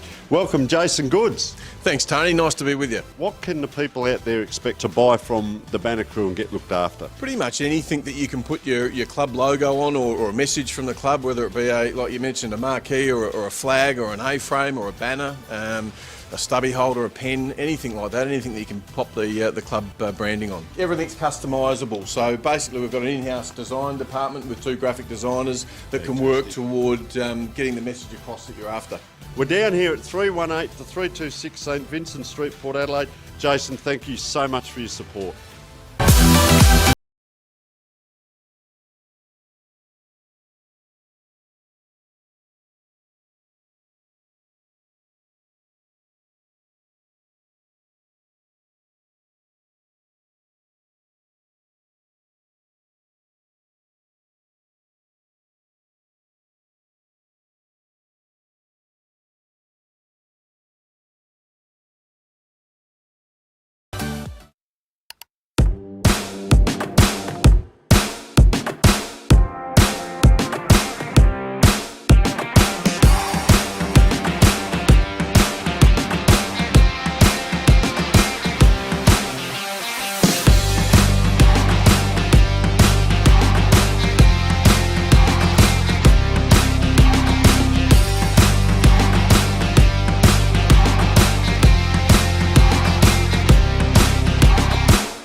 Nine News, teaming up with the Adelaide Footy League. Tom Wren on the ground at your club for Thursday Night Live, strengthening communities through footy.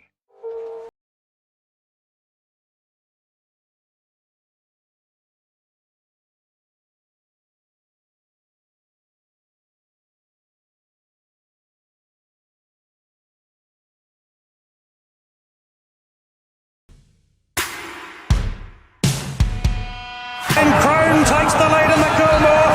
Crone draws clean out from Mizzy. It's a Queensland victory. And a big payday for his owners, winning the English Millennium in a romp. But Ayrton the class, and Ayrton won the Victoria Handicap. But Mahuta goes all the way. Where again, Mahuta?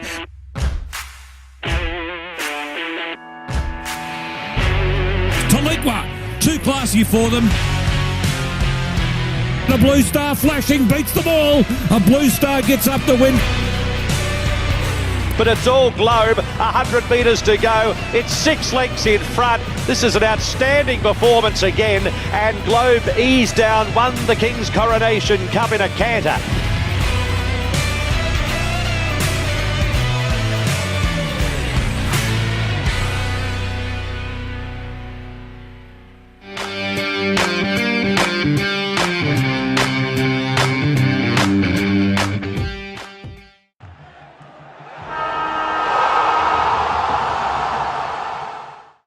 folks, we're down here at the Banner Crew. Our friend, supporter and sponsor of Between the Posts has joined us. Welcome, Jason Goods. Thanks, Tony. Nice to be with you. What can the people out there expect to buy from the Banner Crew and get looked after? Pretty much anything that you can put your club logo on or a message from the club, whether it be, like you mentioned, a marquee or a flag or an A-frame or a banner, a stubby holder, a pen, anything like that, anything that you can pop the club branding on. Everything's customisable. So basically we've got an in-house design department with 2 graphic designers that can work toward getting the message across that you're after. We're down here at 318 to 326 St Vincent Street, Port Adelaide. Jason, thank you so much for your support.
Nine News, teaming up with the Adelaide Footy League.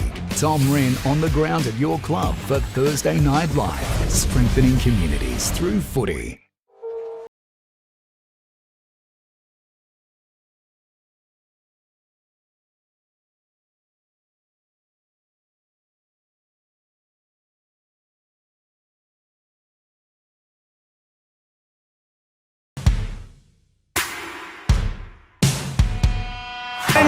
Takes the lead in the Coolmore. Crone draws clean out from Mizzy. It's a Queensland victory. And a big payday for his owners, winning the English Millennium in a romp. But Ayrton the class, and Ayrton won the Victoria Handicap. But Mahuda goes all the way. Where again, Mahuda?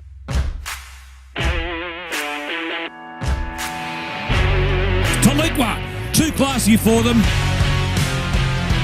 The Blue Star flashing beats them all. A Blue Star gets up to win. But it's all Globe, 100 metres to go. It's 6 lengths in front. This is an outstanding performance again. And Globe eased down, won the King's Coronation Cup in a canter.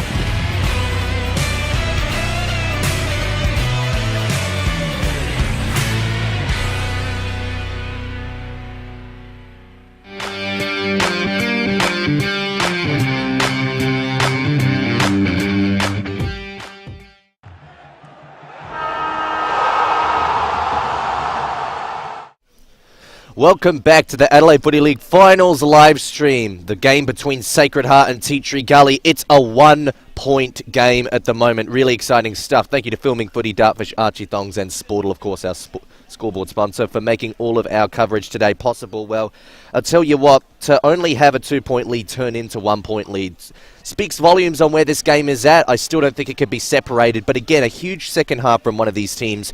They do call the third quarter the premiership quarter, and I reckon if one team can get the jump in this term, it'll make a huge difference in who ends up being the winner of this match. But don't forget, we do still provide a Dartbush Beanie and Archie Thongs to the best on ground. And Jad, I want to get your opinion on this. Who do you think some of the main contenders for the Beanie and Thongs are at the moment? Yeah, there's been definitely a lot of the main guys getting involved. From Teacher Gully perspective, Alex McKay, I'd say, is good. Zach McKay's defence as well has been good, and Personos with that crucial goal at the end. I'd say Ryan Spittle would have been up there, but obviously he got a red card now, so I think he won't end up being the best player. And what about for you from Sacred Heart team? Well, if I'm talking about anyone from Sacred Heart, obviously Henry McAuliffe and Harvey Lambert are the two multi-goal kickers. But in my opinion, Tom McDermott, he's been around everywhere.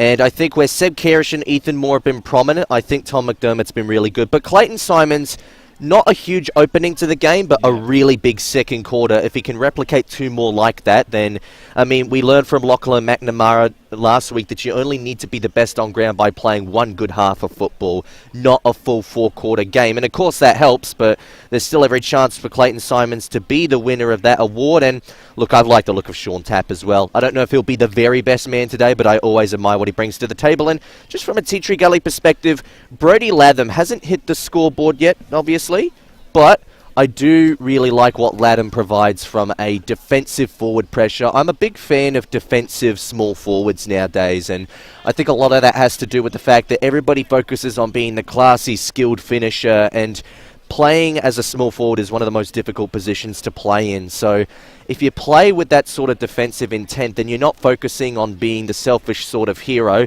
You're not focusing on being the cherry picker with high skill sets and the highlights reel, but you're focusing on playing the team role and negating the impact of another big halfback runner, because in this day and age more than ever, there are a lot of elite level halfback flank runners who actually drive passages probably more than some of the on-ballers do at times. So I have a lot of admiration for what he's brought to the table today, and I also have to mention Tyson Bredden for similar reasons, but he's actually kicked 2 goals. So those would be my selections, and Peter Personos, again, doesn't get a whole lot of it, but when he does, he's very effective. Tell you what, if I had to mention, I don't like citing out a criticism of any of the names out there, because I think a lot of players have played their role today. Who needs to lift? Who needs to be the big match winner? Alex Kaialotto has not kicked a goal yet, and he's been one of the leading goal kickers, of course. The playing coach, his leadership is irreplaceable, but his actual scoring output hasn't quite been there today. And William Canstill had some involvement in the first quarter, didn't have too much in the second quarter, and I've seen him a little bit more, but those are the two forward players up of the ball that could really make a big difference, Chad. Yeah, good point. And interesting to see how the first quarter was 5 goals each and the second quarter was only 1 goal each, so the scoring definitely slowed down. The defence just came into play a little bit more, and the two different styles of play, I can tell that Sacred Heart really like that marking on the wing, and when they do, it's very dangerous for them going forwards. And Teacher Gully instead prefer that fast handball overlapping type of play, and it suits them. So it'd be interesting to see if one team can negate the other one's strengths coming into the third and the premiership quarter, as you mentioned.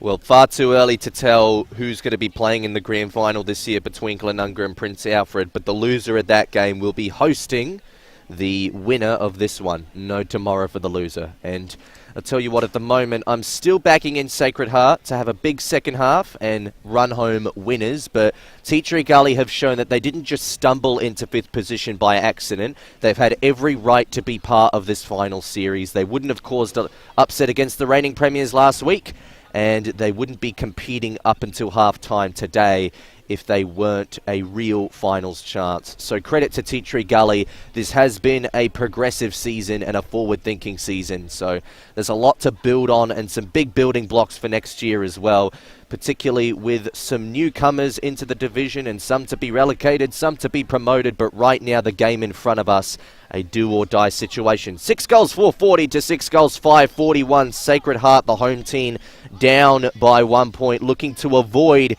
going out in straight sets. Who's going to be the match winner? Is it going to be a team effort to get them over the line? What sort of magnet switches will we see?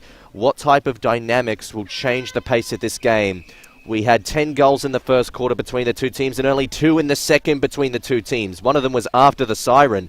So now, will the pace increase back up, or will it continue to stagnate to a bit of a grinding halt? No Victor to come out of this centre stoppage. We can see Joshua Spence, who is another admirable midfield name I didn't call too much of. Alex Mackay, a minimalistic but effective midfield ball user. Another ball up to Insu. More and more shade starts to overtake the stands and the crowd. There won't be too much sunlight left within the next hour, you'd feel like. And by the time this game comes to a close, well, all of the fans will be really chilly and cold without the sun to shelter them. But also, I'll tell you this much, the players will be absolutely sweating, particularly if the scoreboard looks anything like what it does now. More tackling effort, piles in from that centre circle. So I reckon the opening 60 seconds alone have probably told us that we're going to have a very big grind of a game on our hands in this third quarter. I reckon after the high-pace action at the first, the teams feel like staying in there is the main name of the game and not conceding a blowout. Another stoppage. That's about our 5th consecutive one, I think, for the opening stages of this quarter. So neither team getting an inch. Trench warfare here.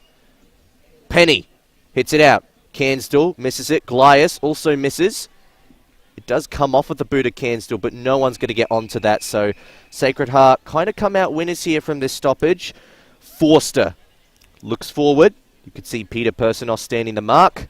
He takes it slow and far too risky with the slow option too. Luke Dewhurst didn't take the mark. Now it's going to go Tea Gully's way, but it's 2-on-1 down there, and I reckon that's because they had an extra man on Tyler Martin. So a bit of forward confusion there, but again, it was a very sudden turnover. You can't be too faulty there. Sacred Heart from the back pocket. The kick, again, very risky, just marked. Yeah, it's been a bit of a grinding type second quarter, and not the most. It's a bit of a bit of an arm wrestle, sorry, and I think that almost suits Teacher Gully more. Big fly there to take that mark, very risky, but he did take it pretty well. Was Hildgard. Yeah, I think the arm wrestle kind of suits Teacher Gully, so we'll see if see what happens, because yeah, very interesting quarter coming up. I'm curious to see what happens. They move the ball forward slightly, just makes the required distance, but this kick nicely through the corridor. The switch is on now, going through Penny and Brown, and finds a mark just inside the 50 through Cody Tape. Also, with that red card will mean they have one less person on the bench because they can't bring that player on in Ryan Spittle. So we'll see if that affects them with their rotations and a couple more extra tired plays out there. But at this time, Cody Tape has the ball and he'll have a shot from goal. He's going to have to kick it from about 55, quite a bit of an angle as well. So we'll see if he looks for a pass.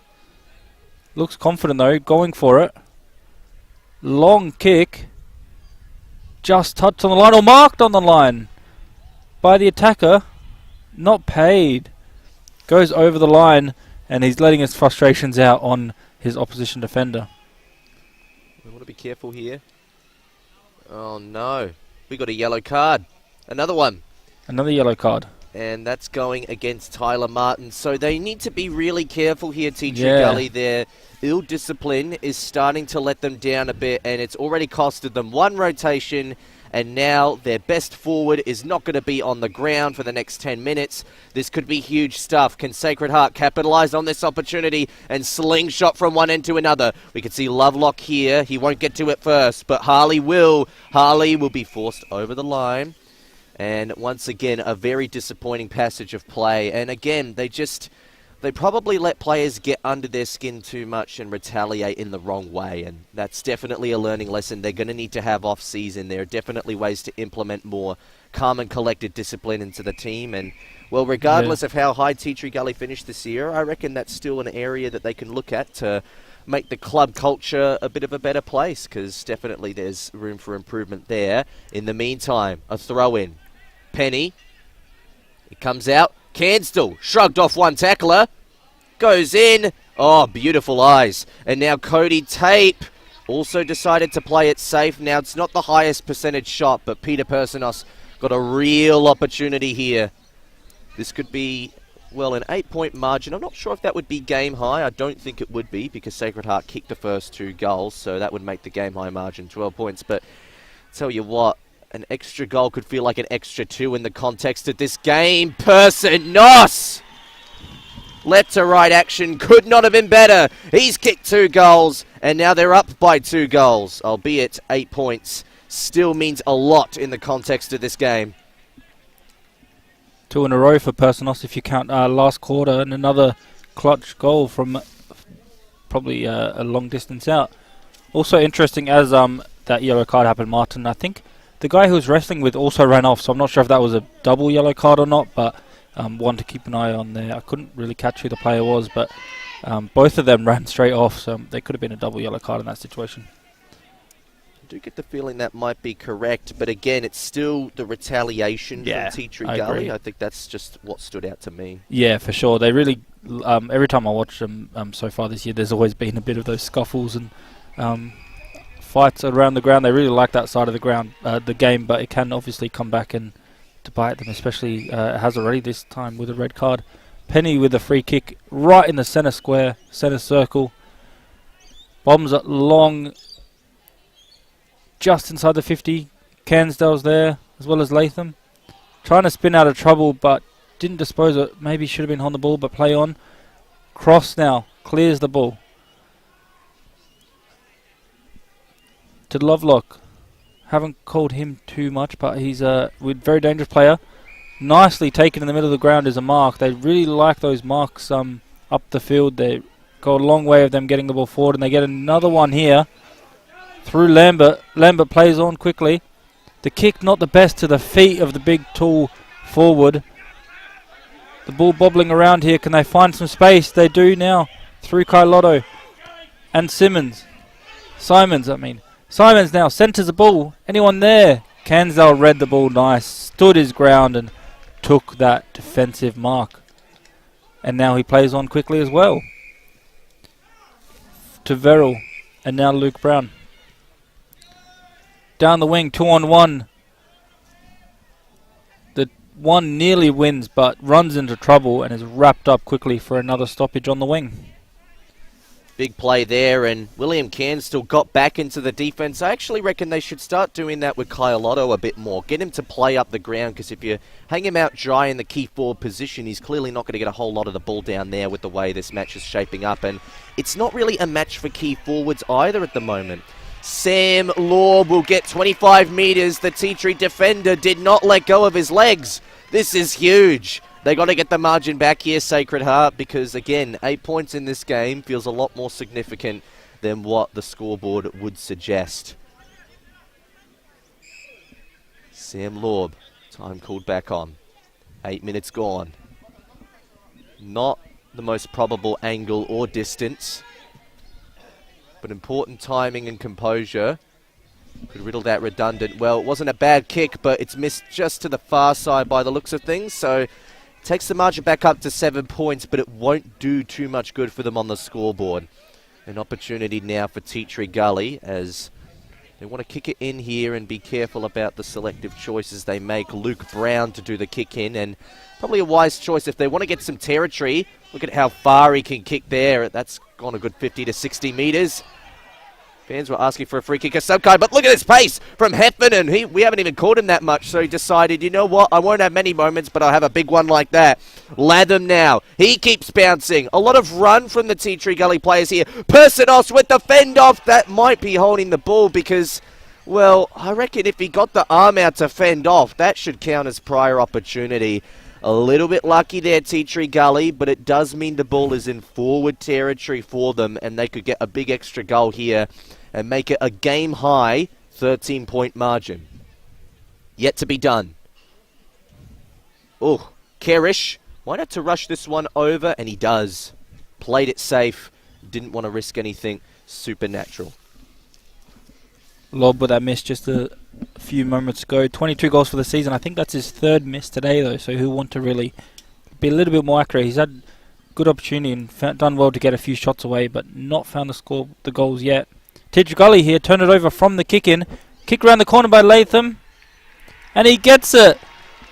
We were talking about how good he's been most of the game, and he done well there to put the pressure on that small forward, defensive small forward like you mentioned, and that helped him be in the right positions and finished off that goal very nicely. And a game-high lead, 14 points, I believe, going the way of Tea Tree Gully. Very nicely done by them, and yeah, really putting the pressure on Sacred Heart to respond.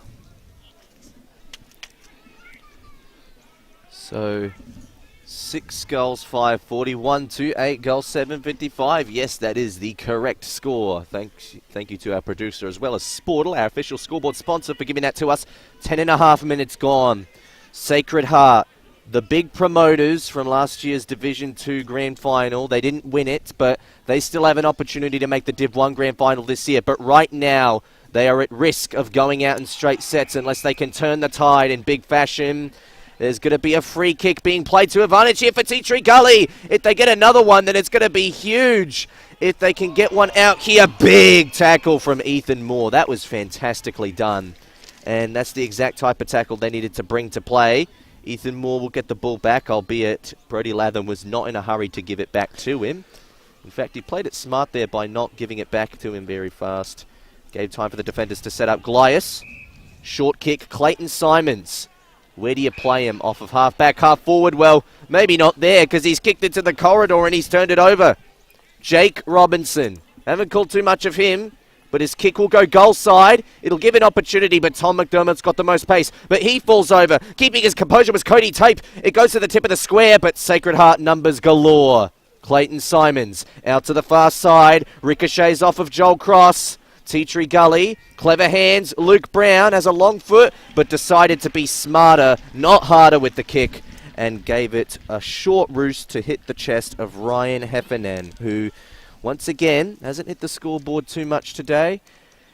In fact, he hasn't registered a goal for himself yet, but that's not important now. This could be a game-high 20-point margin, and tell you what, it might just be enough. I mean, I don't want to say that halfway through the third quarter for sure, but we do talk about how the third quarter sets the standard. It's the premiership quarter in some games, and it could be the one to put out Sacred Heart in straight sets. Consider it an early dagger. They have kicked 3 goals in this quarter, Tea Tree Gully, and the last 4 goals of the game. Very interesting how this third quarter is shaping up, and big goal. Also interesting, last time they played in round 16, which was only just over a month ago, actually. Tea Tree Gully did win that one. It was at home, up at Pertaringa Oval, but 73-50 on that occasion, and so they definitely know how to beat Sacred Heart. They lost earlier to them in the season, round 7, by a good margin, 90+, but that's when Tea Tree Gully were really struggling. But since they played last time, yeah, they won that one, and they're well on the way of doing similar here. 20 points, 13 minutes played in the third quarter. They'll want to keep their foot on the throttle now, and that's what they're going to do again. Through Brown into the 50. Nicely taken in the middle of 2 taller defenders was Peter Personos. Read the ball nicely, used his body just to find that tiny bit of space and enough to take the mark. We've seen him kick the goal from outside 50 after the siren. Another one also quite a long distance away from the boundary line this quarter. And if he can get this, it'll be his 3rd for the match, but most importantly, just extends that lead for Tea Tree Gully with his trusty left foot. Goes for it. No problem with the distance, but just wide on this occasion. So just the 2 goals for Personos and a behind to add to his tally of the day. But Tea Tree Gully really just leaving everything out there this quarter and pushing the ball forward every occasion, keeping their foot on the gas. And that ball going for a boundary throw-in now. Boundary umpire called it a touched ball. So, yes. the field umpire looked a little bit uncertain, and the Tea Tree Gully players were jeering, so they actually thought it was going to go their way, but I reckon it just came through maybe 1 or 2 sets of hands. Oh, tough attempt at a clearance there.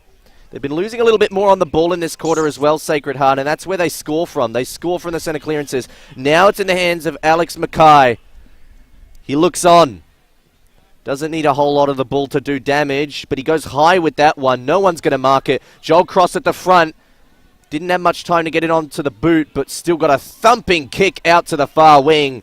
Now an opportunity for Lambert. He keeps it alive. No, the boundary line just beat him. And because of that, it will be a throw-in. Very close to potentially being a score play there. But Sacred Heart, they've got to tighten up at these stoppages, otherwise the game will be lost. 6 goals 5, 9 goals 8. Tea Tree Gully looking the superior team at the moment, and they look like they want to see the prelim next week. Ethan Moore. They get a clearance now, Sacred Heart, but not an effective one. Defensively, really well read by Tea Tree Gully. They've had a good setup today. And this is Jack Asbury with the ball in hand. 15.5 minutes gone. So we've had 3 goals in this quarter, which is more than the 2 we had in the last one, but this time they've all been in favour of one team, that being Tea Tree Gully. Sacred Heart yet to get a goal in the third quarter. Wobbling ball, Pack forms, goes up, snap around. They're going to have to look for the deeper option here. Who is it? Well, it looks like Noble wanted to be the one to take the mark, and there's a high tackle there. Put a bit of mayonnaise on that if you don't mind, but it was far too noticeable for the umpire not to call. So it wasn't an incorrect decision, but I think Oscar Lovelock, well, just wanted to make sure he saw it, so dragged out the severity of the impact a little longer. And Oscar Lovelock, well, he was another one who was huge last week, but he hasn't had the biggest of days. This is a simple set shot routine. Touch wood. And, well, I think he might have wanted some wood to touch because he has shanked that one from 30 metres directly out in front. Not going to do them a whole lot of favours, Jad. Yeah, Tommy Javor's favourite player couldn't get the business done on that occasion. They really needed that one, but a bit of a let-off for Tea Tree Gully. They do well now to chip it out their defence and find a few marks in a row. Bombs up forward, another 2v1 for Personos. Basically comes out on top again, or if not 50-50, the ball's still bobbling about in the 50. Tapped forward, looking for Latham. Spins out of trouble, spins again, hasn't handled it yet, now he does. To Alex McKay. And he is wrapped up, but the ball's still alive. Snap round the corner. Anyone there to mark it? Not on this occasion, and Simons is there with a few of his trusty teammates to really get it out of there. But they're still under pressure. The pressure from Tea Tree Gully very evident as they bomb it long now, and the ball comes out the other side, only as far as one of the Tea Tree Gully runners. Asprey's there, trying to get the ball forward, nicely shepherded, but gives away the free kick. Play on, advantage, through the middle now, looking for a mark. Lovelock again! Read the ball well and found that little bit of room after behind the defender, and takes it and gets the opportunity to really fix up his mistake from a few moments ago and make that one right.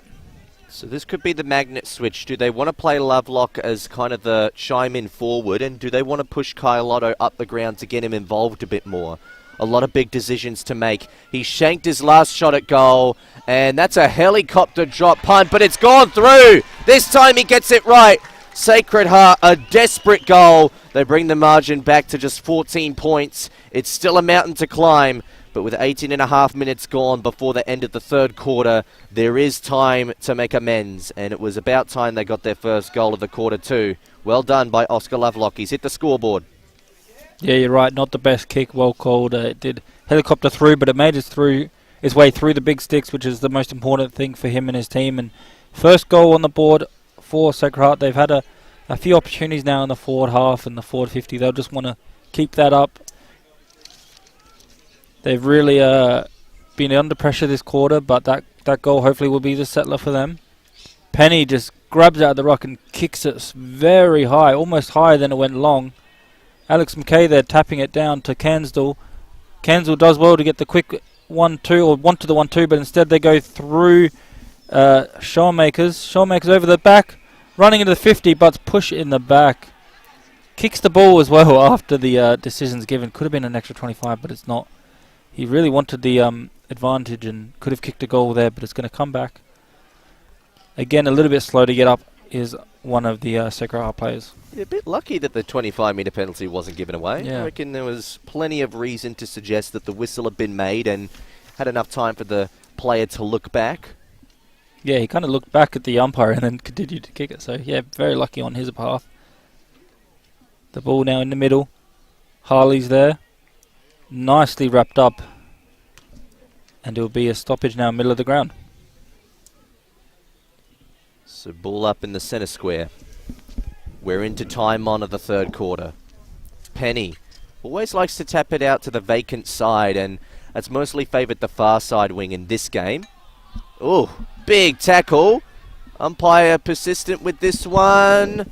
He's inspecting the contest, and even as more and more players piled in, it seemed like the decision for a ball up was always going to be the case. Just a little bit delayed, I suppose. Penny couldn't get a clean tap out there, but oh, pleading for a free there. It's gone the way of Tea Tree Gully, to the dismay of Sacred Hearts fans.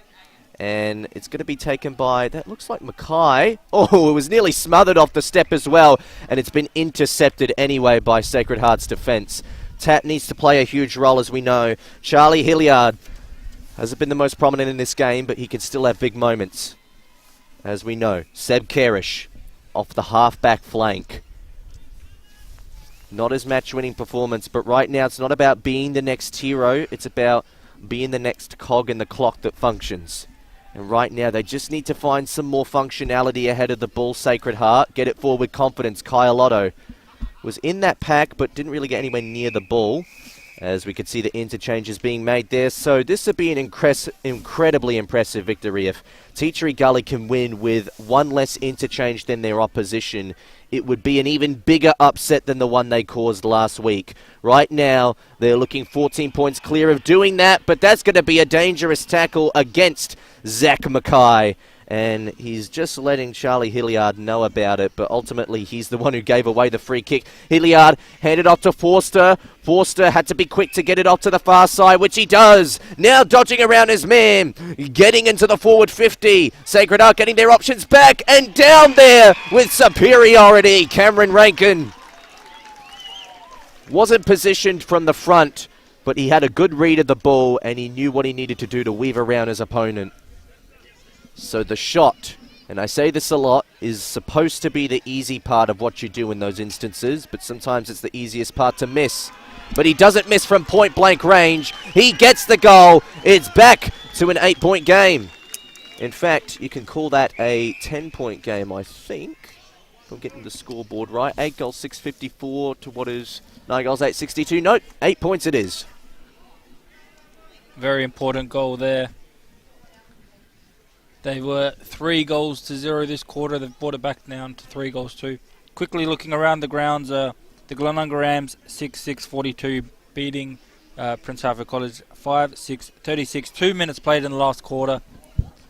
So a very close game there as well. A bit of a low scoring game, but the two top teams, I'd say, of most of the season in the Adelaide Footy League. Div 1 going at it there.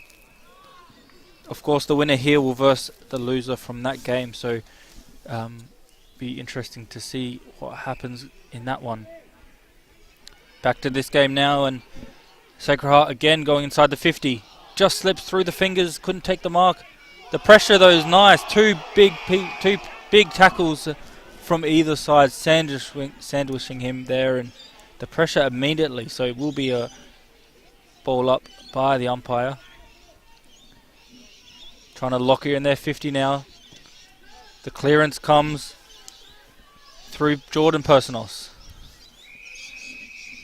What's better than one Personos? Two. One in defence, one in attack, as well as the McKays. There's two of them out there as well.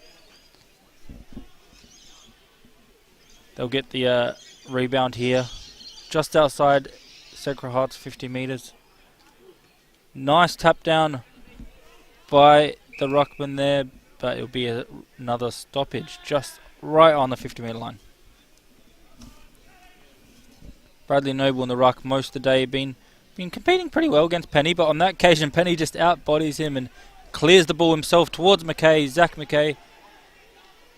No luck with the bounce, so go the other way now. Finding Rankin, the goal kicker, now into the 50. Carlotto's there. Nicely taken. We haven't seen too much, but that was very nicely taken. Again, a bit of tension and a bit of push and shove off the ball after that mark's taken, but the main part of this match was a very nicely done mark by Carlotto. We haven't seen him too much, so to get that and to try and get the goal here will be a massive moment in this match. From the 25 metres, he missed to the left, straight off his boot. He put his hands on his head, he knew that he missed, and a very big let off for Teacher Gully. Oh, when you haven't taken many marks on a day, then you need to capitalise on the few ones that you do get. Yep. It's not about being your day, but can you make it your moment? Well, a rare opportunity for Alex Carlotto gone wayward there, and right now they'd be wishing that Tristan Carquero was back in the main lineup. But it's no time to think about him. Think about what's happening with this kick from Luke Brown, which goes a long ways, pretty much to the halfway point of the centre square. That's why they keep playing him off with the kick-ins, because he can kick long. And I'm pleased, but a bit surprised that no yellow or red cards were given away during that Alex Carlotto set shot as well, because there was a lot of push and shove going on. Good tackle from Noble, but he didn't penalise his man. Tyson Bredden goes long into the forward line, but not the most effective kick. Tell you what, the follow-up, though, from Latham was good. Forster, he's had some consistent involvement in the match today. Tom McDermott, time to be big. Goes down the line. Penny's there. It goes through the hands of him. Carlotto had to be quick. He got rid of it. It went to the wrong man. No holding the ball call made, despite the wishes of the crowd. And it's taken down to turf, but it's one call going the way of what looks like Tea Gully. So I reckon it was Lovelock who was penalised by Alex Mackay. I was very surprised about that. We're almost towards the end of the quarter. It is a 7-point game. It was 21 points at one stage. Oh, what a mark that was from the front of the pack. Very courageous from Tyler Martin. Best position and most physical. He goes with a high kick into the forward line, but the siren beats all. They won the quarter by 6 points, Tea Gully, but it still doesn't feel like they came out particularly convincing there, because it's still a 7-point game. Sacred Heart got back a little bit of momentum to take it to three-quarter time. It is 8-7 to 9-8. There's no tomorrow for the loser at this match. And right now it's a 7-point game that could go either way. An exciting finish to the game coming up one way or another. We can't wait for it, but we're going to take a break and prepare ourselves best as the players will do the same. Well, folks, we're down here at the Banner Crew. Our friend, supporter and sponsor of Between the Posts has joined us. Welcome, Jason Goods. Thanks, Tony. Nice to be with you. What can the people out there expect to buy from the Banner Crew and get looked after? Pretty much anything that you can put your club logo on, or a message from the club, whether it be like you mentioned, a marquee or a flag or an A-frame or a banner, a stubby holder, a pen, anything like that, anything that you can pop the club branding on. Everything's customisable. So basically we've got an in-house design department with 2 graphic designers that can work toward getting the message across that you're after. We're down here at 318 to 326 St Vincent Street, Port Adelaide. Jason, thank you so much for your support.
It's three-quarter time and a game, well, I mean, when we're comparing it to the other break leads, 1 point at quarter time, sorry, 2 points at quarter time, 1 point at half time, 7 points at three-quarter time, all in favour of Tea Tree Gully, a team which was not expected to come out with the win today. Sacred Heart, very admirable. I mean, we don't always talk up that there's such thing as an admirable loss, but they put in a really good effort against Prince Alfred last week. But right now, they are under the pump.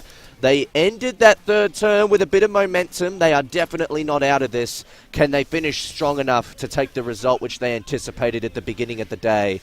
And right now, there's almost just as much uncertainty with the other results in the Adelaide Footy League over Glenunga and Prince Alfred. So we don't even know who they're going to be playing. But it's not about next week. It is about the next 30 minutes, Jad, because it's going to be a huge game. And, well, tell you what, we talk about goal kickers. There have been 5 different players on the ground who've kicked multiple goals.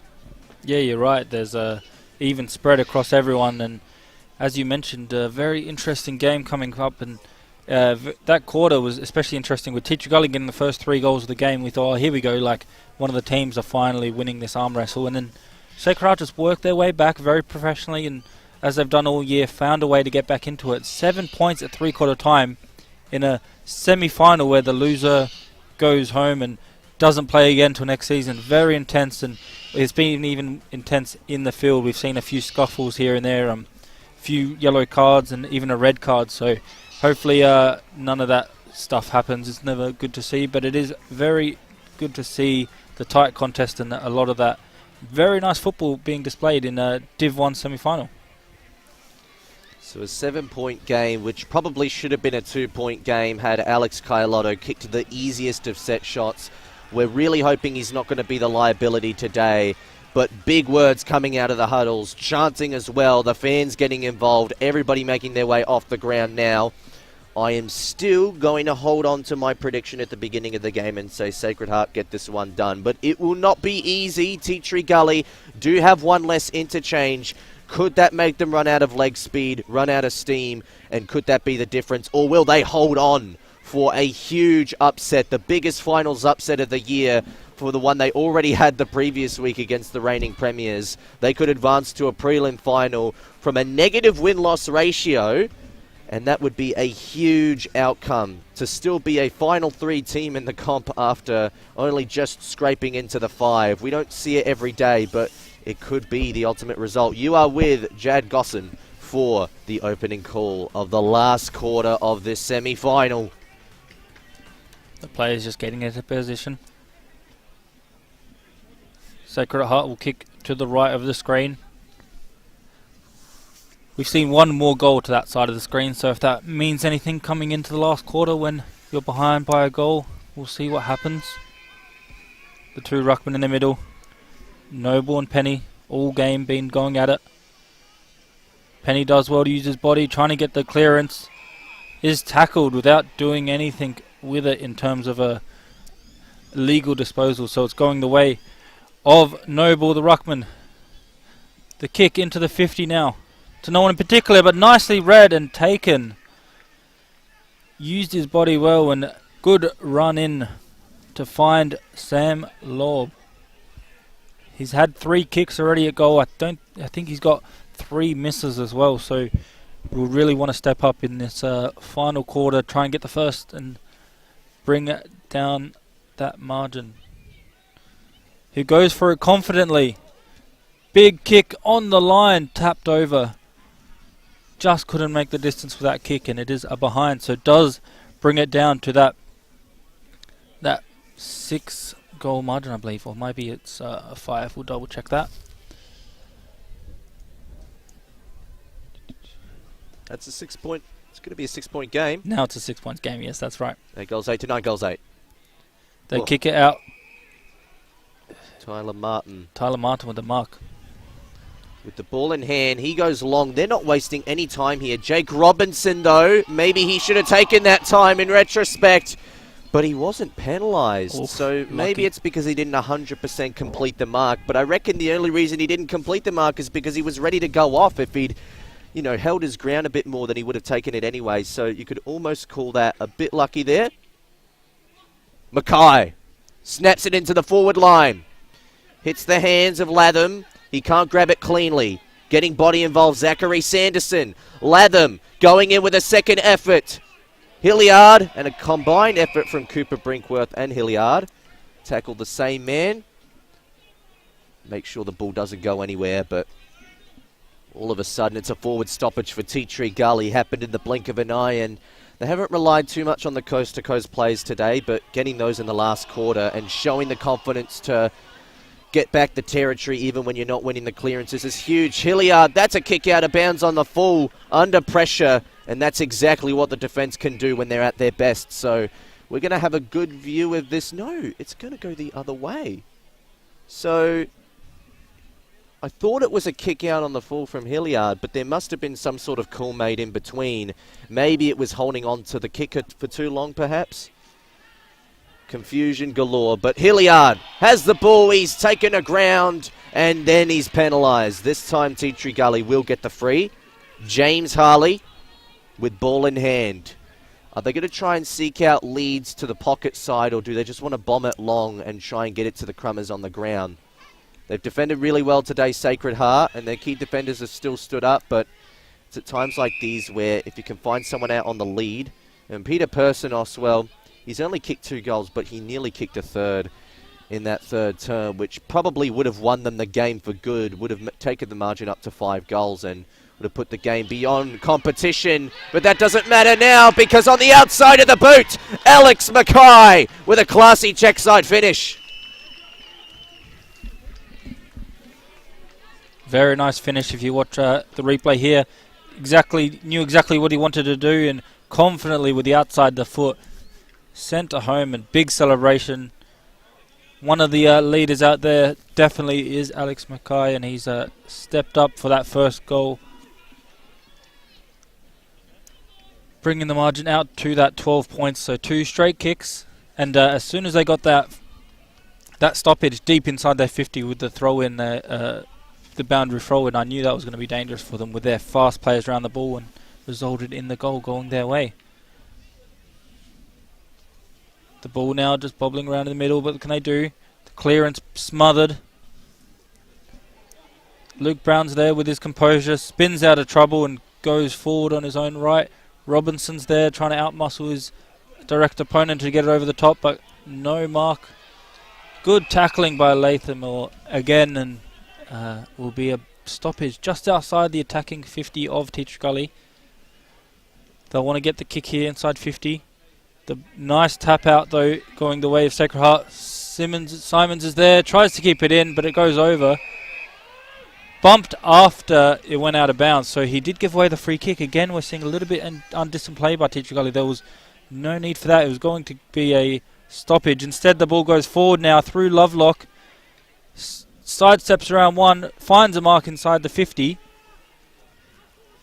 by Hartshorn. Hartshorn now bombs it to the dangerous area. Who's there? Big fly, big mark. Carlotto plays on and misses. Oh no. It's also a free kick, so not a behind, I believe. Is it a free kick? Well, he wasn't. He did get boot to ball. I'm not sure if it's holding the ball. I don't know what happened there, but he didn't kick the goal, so... Oh no, huge the playing fly. coach has been the one missing the huge shots today. Could this cost them the game? Well, at the moment they got other problems to think about. Jake Robinson. They're 2 goals up Tea Tree Gully, and on the back of a colossal error from Alex Caialotto. Moved on from, but never forgotten. Oh, big hand pass there. Latham with clever hands. Personos ran into a bit of trouble, just got boot to ball, but not enough to avoid the turnover. McDermott into the corridor. It was always risky. It wasn't intercepted. The pickup had to be clean from Rankin. It was, but the kick itself wasn't. That was Penny coming out of the defense. With the big spoil there, Sanderson. Once again, the Crummers and small defenders here for Sacred Heart under a lot of pressure, and they've had to get it out to the line here. It's going to be called throw in. Some Tea Tree fans thought it might have come off of the boot, but it came off of what looked like the knee, so wasn't really a correct disposal to call it last touched. 8 goals 8 to 10 goals 8. And right now, I could tell you there's 2 goals on the board that weren't kicked by Alex Caialotto. Oh, into the pocket. Bounces awkwardly. Once again, who else but Latham? He runs into trouble, not penalised. Big tackle from Ethan Moore to back it up.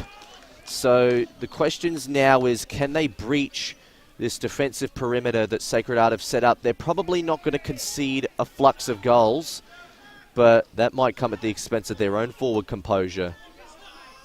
Oh, gave up the legs to try and draw in a high tackle free, and it didn't work, but that almost did look high, and eventually it was called. Alex Mackay taken in the high tackle there. I don't think you could ignore that one.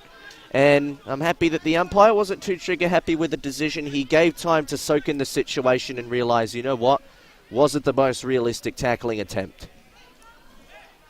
So, with plenty of time gone, he almost looked like he wanted to hand off because he had 3 teammates circling him. Coming to the bench now, Brody Latham. He has been one of the best out there today. A true soldier for the Tea Tree Gully team. And Alex Mackay, he's kicked 1 goal in this quarter. He's looking for another. Set sail for the set shot. Tell you what, it was centimetres off. It's hit the near side woodwork though, and that could be a lifeline for Sacred Heart.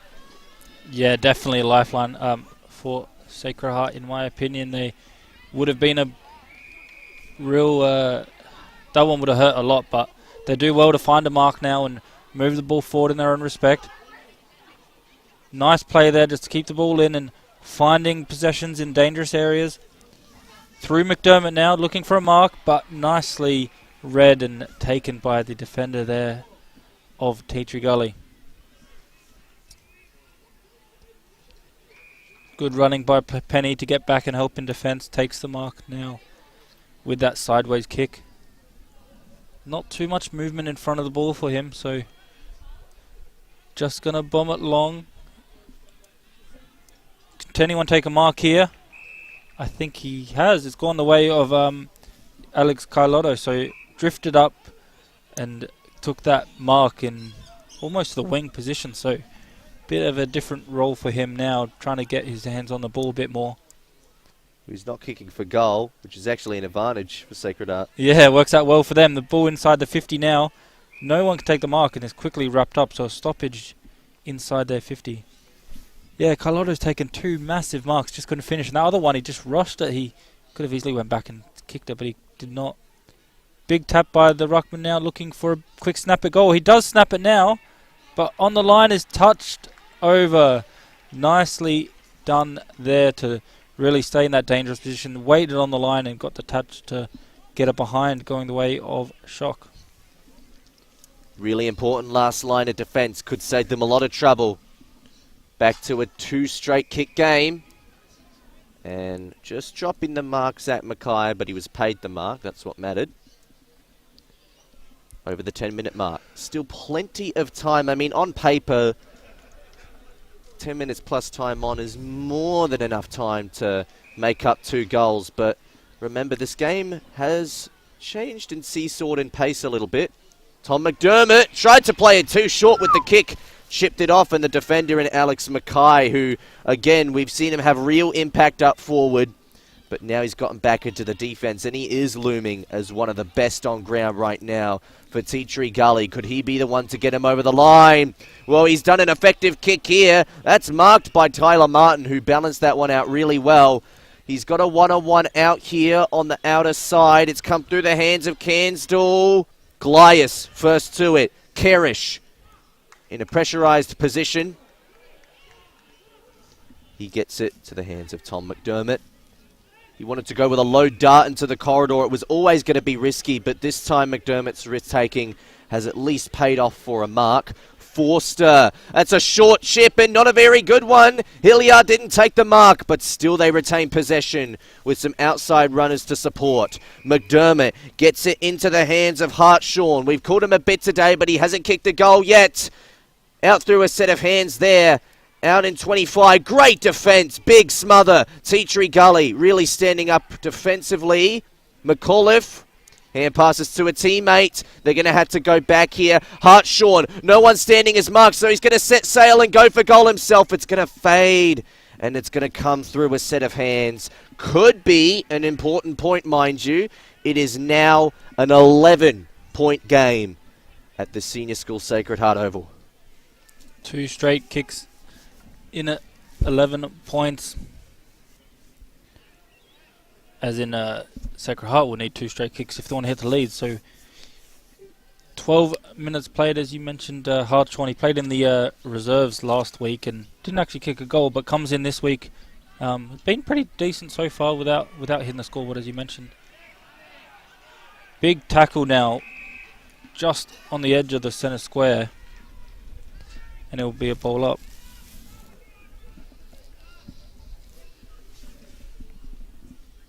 Penny out the ruck, spins around and clears it like a midfielder. Trying to keep the ball moving forward, that punch over the top, but Sacred Heart clean up nicely. The handball though, missing the target, going inside 50 now. Teacher Gully, 1-on-1 in the pocket, trying to spin out of trouble. Big tackle, nice and strong, cleanly done as well by Sanderson there, and with the 1-on-1 situation, it was very crucial for him to be strong in that tackle when he was. The tap now coming down, the snap with the left towards goal.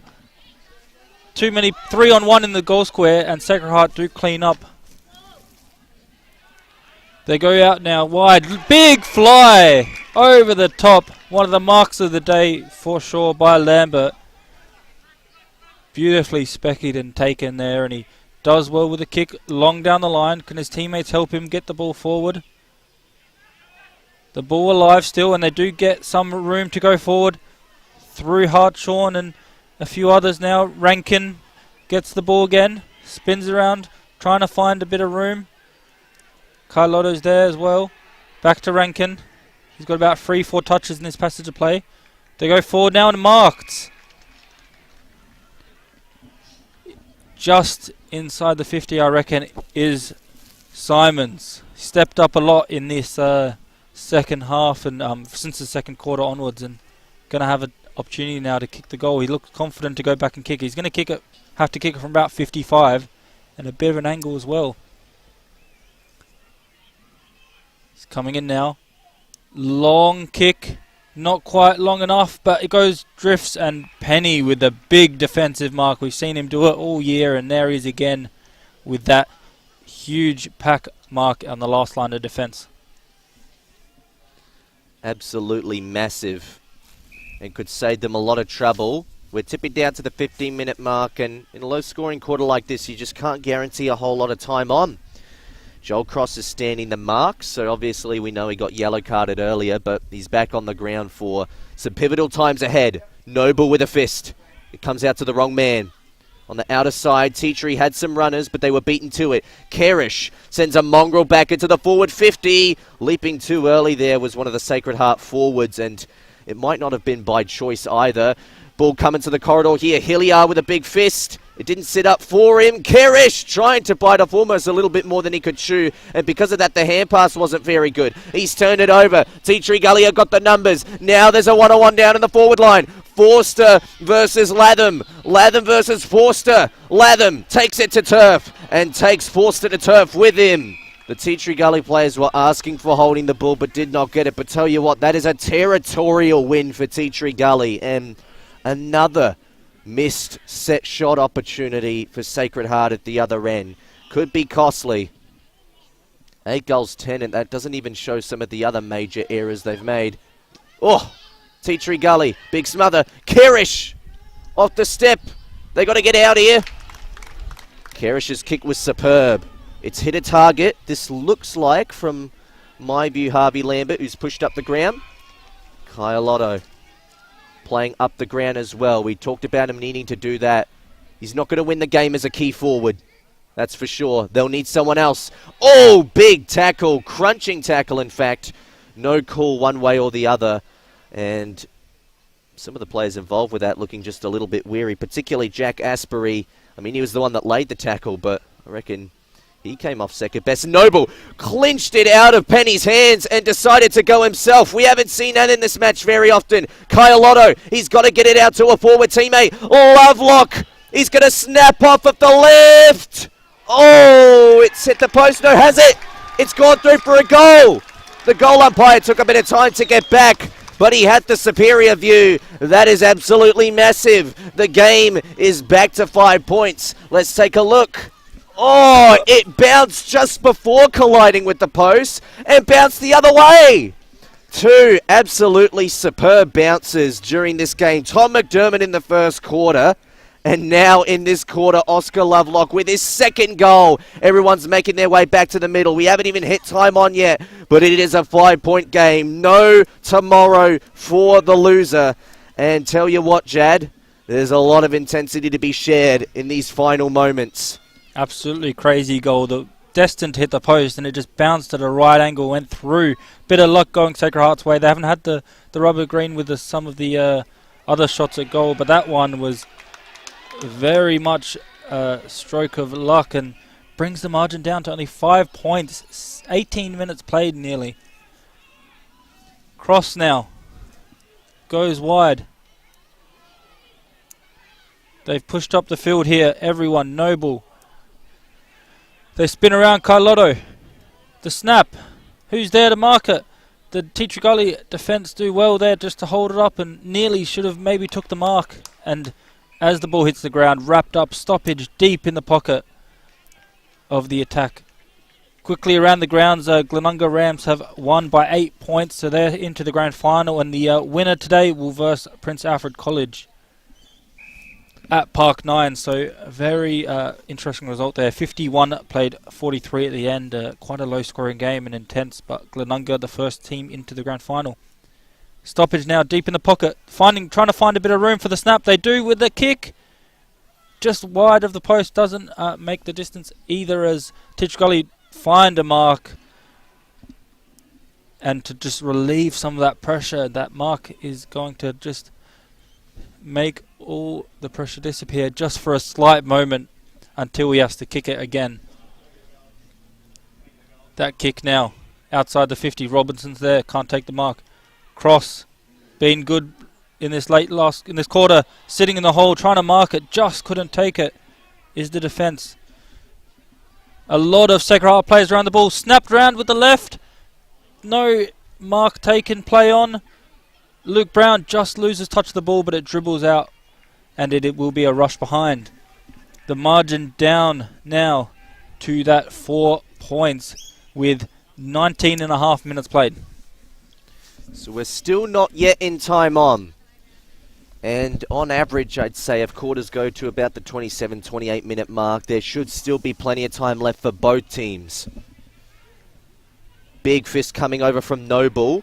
Didn't really make direct contact, but Sacred Heart got some crummers. Hilliard just had to concede to the boundary line because otherwise he would have been penalised. So they do get a bit of a break from the forward line here, and Sacred Heart don't play the lock-in brand, so this won't work to the favour of Tea Tree Gully, but it is not impenetrable. A blood rule, as we see, and looks like one of the Tea Tree Gully players will be coming off now. Can't get a look at exactly who that is, but blood rule will force an interchange here. Coming onto the ground is Adrian Friday. Tell you what, I've barely noticed him this match. Could be his big moment. He's making his way back into the defence, and you get the feeling that it will be going back down there, so could he be the one to make the big defensive play that gets Tea Tree Gully over the line? Who knows? Noble dashing through. Look at that. Zach Mackay almost lost it, but just got rid of it in time. They bomb it forward. It almost set up for the Sacred Heart defender, but in the end it didn't. Oh, Persinos has been taken with the ball in hand. Caught in the cookie jar, and it will be given back to Sacred Heart through the hands of Zachary Sanderson. There is still time. They don't need to haste forward through the corridor, but a high looping kick like that is not going to do them any favours. Now Tea Tree Gully go forward again. They're outmanned. Kerish as the last line of the defense slips over, and the hand pass could lead to something miraculous, but it might just be a ball up instead for the moment. I tell you what, that kick from Zachary Sanderson, far too high, far too loopy. You can't do that at this stage of the game. That will not win your matches. And Tea Tree Gully have a chance to respond. Can they get that extra breath of air just to be able to hold it in? Dragged it in. No, it looked like the umpire was about to swing both arms out and call it holding the ball. But instead, no prior for a ball up. Noble getting involved again. Where's Penny? He's not in this stoppage. Cleared out. It sounded like it came off a set of hands, and a lot of the fans heard it. I definitely heard it, but it's been called a mark from the umpire, and it's in the hands of Luke Brown. Any score might be enough at this point because it will get them the extra jump. 22 minutes gone. Luke Brown, potentially for the game. The former Adelaide Crow now playing in the semi-final and looking to give his team a chance at facing Prince Alfred next weekend.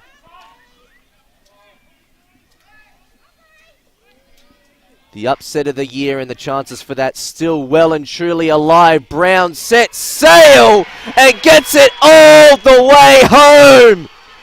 They're up by 12 points and could be enough to get them over the line in this match. Luke Brown, with AFL level experience, delivers an AFL level goal from downtown.